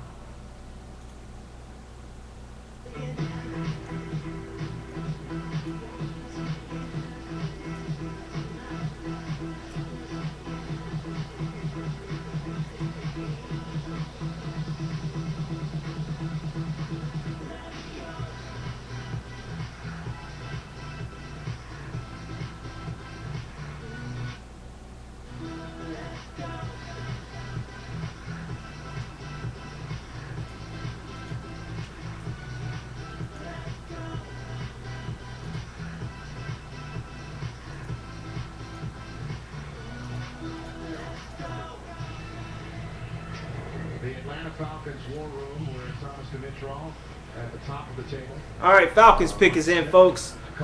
They already lost Brent Grimes, so corner. And also, In St. Louis, Les Snead. let's see. Defensive end, possibly. Trades are made. And the question is this Julio Jones wearing fan will be excited about which pick? With Kyler Eifert being the one that's gone, everyone thought, as you mentioned, that because Tony Gonzalez is successor, but he's not there. It had to be a tight end or a corner. And they can't line up in practice right now with the number of corners on their roster. Asante Samuel is really the only starting corner. Robert McLean's a kid that they picked up that played pretty well in the nickel. They have to get a starting corner. I think it's either Xavier Rhodes from Florida State or Desmond Trufant from Washington. It all depends whether they want a longer body or a quicker-footed, smaller guy. And you know when Thomas Dimitrov targets somebody or need, he'll go up and get it, whatever it costs, he'll fill that need. And like you said, that's why that fan was wearing a Julio Jones jersey. I know. It's proof of that. Absolutely. And Brent Grimes is gone. Dante Robinson's gone. Chris Owens is gone. We have all kinds of holes to fill over there, but one guy to come in and plug him in there, whether it's Trufant or Xavier Rhodes, would be a great fit, Mike. And when you look at the NFC South, you have to cover. Let's just think about the guys that you're going to face. You know, New Orleans, Sean Payton, they're going to get the ball up and down the field. And here's the commissioner with the pick, as the Vikings have already made their selection, 23rd overall. Oh, the Vikings are quick with the draw. The St. Louis Rams have traded the 22nd pick to the Atlanta Falcons. With the 22nd pick in the 2013 NFL Draft, the Atlanta Falcons select Desmond Trufant, defensive. Yep, that's where everybody had him. That's where everybody had him going. That's the player I gave him at 30 yesterday, but they trade up and get him at 22, and it fits a need. Quick-footed corner. I love this kid at the Senior Bowl. He competed. He's got some return skills. Love his change of direction. The only question on him is inconsistent physicality. But I believe playing in Atlanta with defensive coordinator Mike Nolan, you're going to see this kid flourish. 4-year starter, Mooch. Really a special athlete. Yeah, what I liked about him, they didn't just lock him into the boundary as the boundary corner. They moved him to both sides of the field. At times, he would cover the best receiver from the opponent. He's confident like that. Of course, he has a couple brothers playing in the league already. So he's been around this pro thing for a long, long time. So I like his skills. And you guys were earlier talking about that bloodline. Let me tell you, when you got a guy and he has brothers in the league where you have out of him, you would get Trufant, the Trufant dynasty in the secondary. Receivers that he's playing against, but also Marcus and Isaiah, his brothers that are corners in this league. That's a good pick. And Michael, just to kind of qualify, okay, 47 starts, 4-year starter. He ran 4.4, he jumped 37 inches. Right, yeah. He was also a gunner on special teams. So when you start talking about value, that's the kind of guy every coach loves. And that toughness at the cornerback position. What I like, when we watch the tape, no wasted foot motion. Right. I mean, he put the foot in the ground, plant, he's going the other way. He can high point the ball, you say when he verted, and he has hands. Plays with his eyes, runs very well. This guy fits perfect. They had a need, they met their need. Culture on the clock here. We're waiting in here on the 23rd overall pick for the Minnesota Vikings. The Falcons gave up their 92nd overall and their 6th 198 overall to pop up 8 spots and swap spots with the Rams, who, with their other first-round pick, traded up. So they traded up with one and then traded down with another. Yep. Les Snead moving all around that. Way to go, Les Snead. Yeah, Les is getting it done tonight on that front. And we're waiting here on the Vikings pick. Boy, Geno Lost is a straight-up movement right now. The struggle is real with him in this draft. I've been texting around the league on Sharif, and I've been getting some responses from different teams. And one team sent me back 5 career sacks. Another team said some character concerns. So it sounds like there's a combination of different things that might be going on with Floyd. All I know is he was the most explosive defensive tackle I saw on tape all year. You know, when you look back at some of the things that he's gone through in his early childhood, and you wonder how all of it manifests. You remember a couple of years ago we were talking about some of the things that young Dan Bryan had gone through and how would it affect him in his maturity. So maybe that's what's happening here, Mike. You're about to hear a large cheer in the hall. And when we show you what's going on the stage, you'll understand why. Let's pause now. Now it is time to salute the heroes that protect us all. With us tonight are members of the United States Armed Forces from the Army, Navy, Air Force, Marines, Coast Guard, and the Wounded Warrior Project.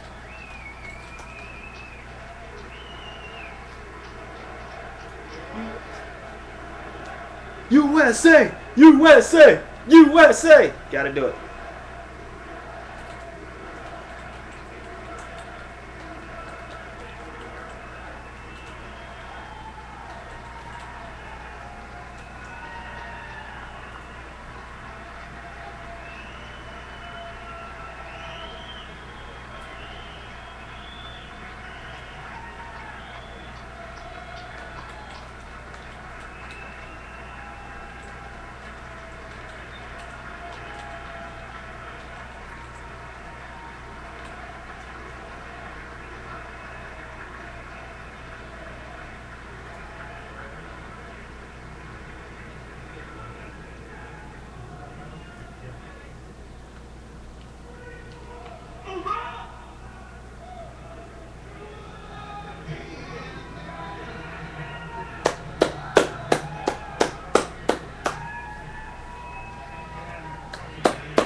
So that's the moment out there on the stage as we're waiting to hear the Vikings pick at 23. The Colts had already picked at 24. With The the Vikings are 23rd pick in the 2013 NFL Draft, the Minnesota Vikings select Sharif Floyd, defensive tackle, Florida.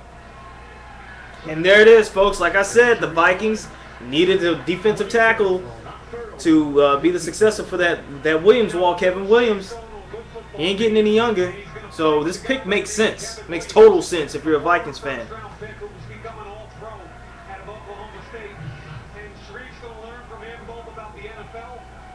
About life, about being a good free technique, and in a couple of years he'll replace Kevin. And this kid is going to be a heck of a player, and I give Rick Spielman and Leslie Frazier an awful lot of credit for pulling the trigger here at 23. And this is a kid who lost his father at age 3, had some problems with his stepfather, then moved in with his grandmother. A guy like Leslie Frazier becomes not only a good coach, but a good mentor. Colts pick is in. They're not picking a quarterback. And hopefully he doesn't make some of the same mistakes that he's made. I spoke to his coach, Bryant Young, who was a Pro Bowler for a lot of years in San Francisco. He was coaching the defensive line at Florida. And he said this guy's just scratching the surface because he's talented, he's athletic, he hustles, and he's just learning how to play the game right now. Great upside with this guy. Yeah, we thought maybe he'd be a top 5 pick. But you know what? He went to a better team by sliding down this. Talk about Williams. You got Jared Allen on the end. Whoa, it's a pretty good front now. He's going to get some single coverage in some situations, and this kid's going to do some damage next year. Look for him to get a minimum of 6 to 8 sacks as a rookie in the NFL. I just hope that he uses the fall, as we were calling it. Right. Boy, as motivation to go in and kind of like what Maurice Jones drew. Check this guy out here now. Point of attack against LSU. Slides. Watches the football. Had 2 to 3 bodies on him that entire time. But what he really is here is quick. Cross the face, get up the field. He dominated the Florida State game. He was the best football player on the field. A little bit of a Reggie White hump move there. Florida used him both outside and inside. He's much better inside when he can watch the vision now. He controls the blocker, vision, slide to the football. He can go sideline to sideline. Watch him cross the face, swim inside, make a play. Now, the only thing he's got to get a little better at is more stout at the point of attack. Sometimes he turns sideways into those double teams and gets washed out. But when it's one gap up the field, he's special. Deion Sanders is down there welcoming Sharif Floyd to Prime Time, presented by Jeep. Prime. First thing he said, Brian, it's about that time. I'm ready to get going. Yes, sir. I'm ready to get started, man. I feel like now, right now, it's a chip on my shoulder, and I feel like I still got to prove myself. The Minnesota Vikings did a great thing and took a chance on me, and I ain't going to let them down. It's time for me to get going. How gratifying is it to have a troubled childhood to this stage right here to realize your dream? I mean, it's not, it's going, it can get done. And you know, and I'm one of those kids that got through it, and plenty more gonna come after me, and I hope I'll be there to help them. And looking at my background and looking at me right now, I wouldn't even dream of standing right here right now, and at the end of the day, I made it. No matter what pick it was, what round it was, I'm here, and I can stand here today and say I'm a better man than I was 2 years ago or a year ago. Well said. God bless you, man. And he's going to a playoff team. Now, coming into the draft, we were all looking for storylines. Geno Smith was obviously one of them. Where would he go? He's not even the first quarterback taken. Here we are, 25th overall. The Vikings have just selected 23 in, and he's still not taken. And then Manti Te'o. Might he be the one to go to the Vikings? Is he going to go in the next remaining picks? Our pick group. Give us the latest on this, please. Well, you look at Manti Te'o, you look at 2 options with Minnesota and also with the Ravens at 32. I think those are his best 2 shots. What about Geno? Well, Geno Smith, you start looking at some of the teams early in the second round, possibly trading down. The Eagles are a possibility, maybe the Cardinals, maybe even the Jets, who are set to like him. Someone might have to jump up and get him now. And there he is in the green room right now, letting his smile be a little bit of an umbrella right there. But then again, now, when you slip to this area, as I mentioned, you're slipping into playoff teams. These aren't bad teams to be drafted by, and obviously first-round choices. You are what you are if you're a first-round draft choice. Doesn't matter if you're 1 or if you're 32. That's what you are. Not long as one of those other teams that jump back up in there, that's not very good.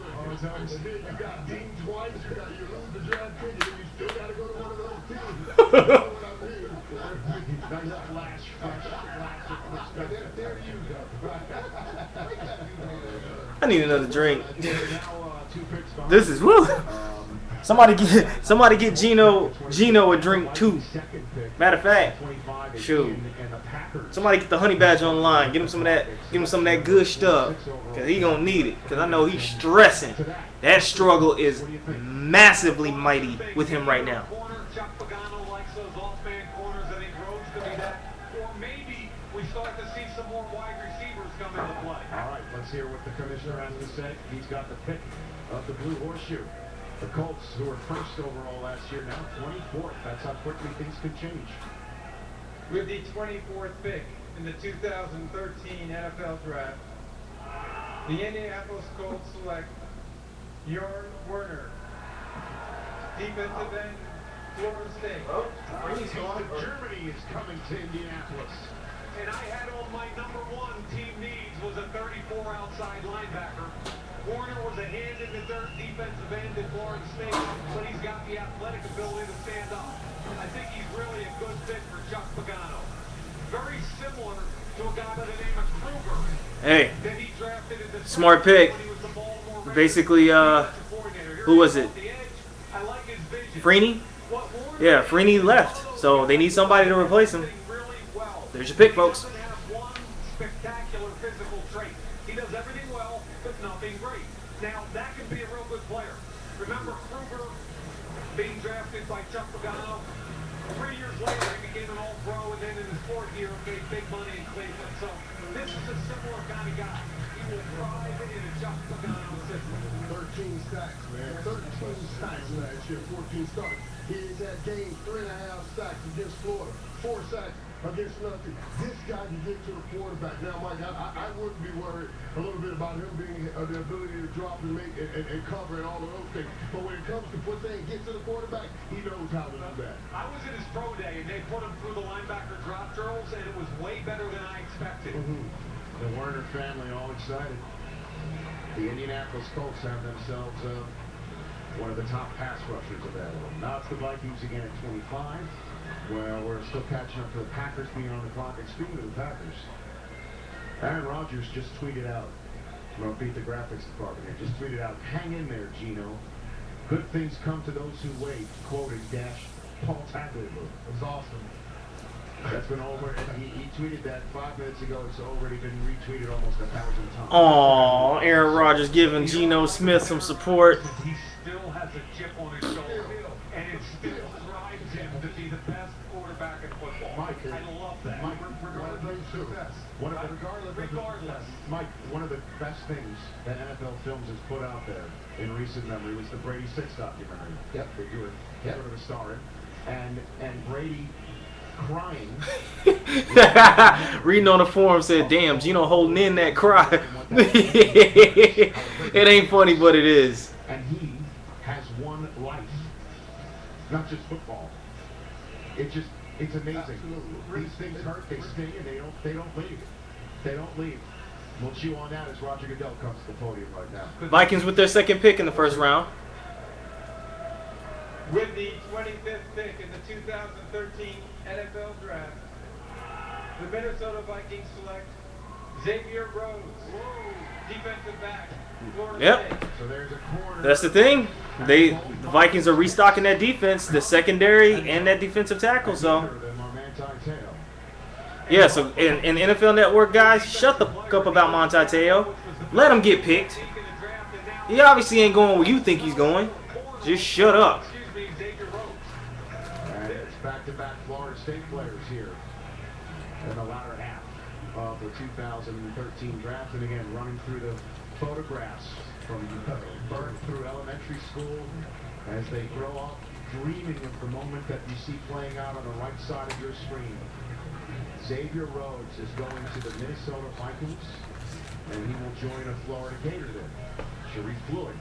Those are the two people that are the latest picks. That it started off with a run on tackles, Fisher and Joko and Johnson. Back with the Packers pick in a moment.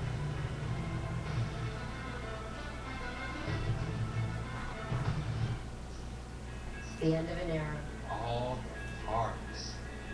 The stories. I'm gonna miss you, Snow. You were my first. I knew it. I knew it. True. Oh, man, I'm sorry I broke your leg. I wrote a song. Sorry. Here we go. Keep the good times going with the crisp, refreshing taste of Bud Light. Here we go. Whoa. Check out this new couch. Sorry, doing a little reading in between the commercials, so y'all can find something else to do unless y'all enjoy watching me read stuff.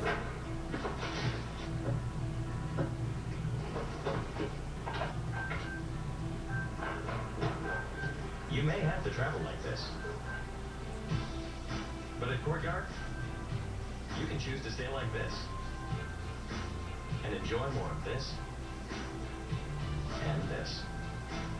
It's a new stay. Courtyard.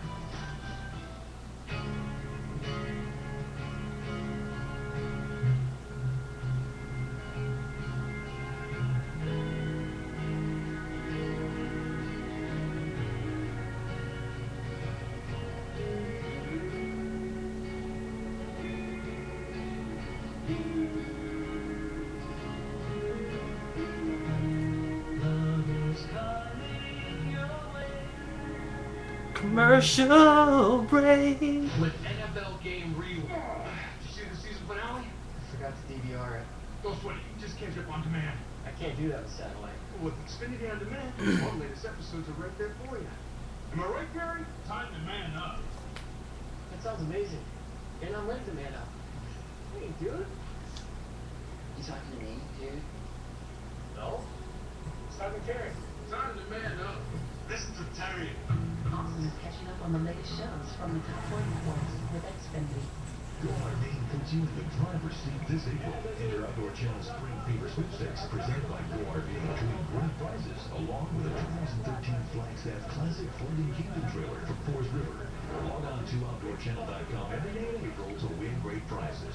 Outdoor Channel Spring Fever Sweepstakes presented by GoRV. Find your way. GoRV. Sorry, I got other extra stuff. Well, now I know who the Packers picked. It wasn't Monte Teo. Gotta get off that site. Weak.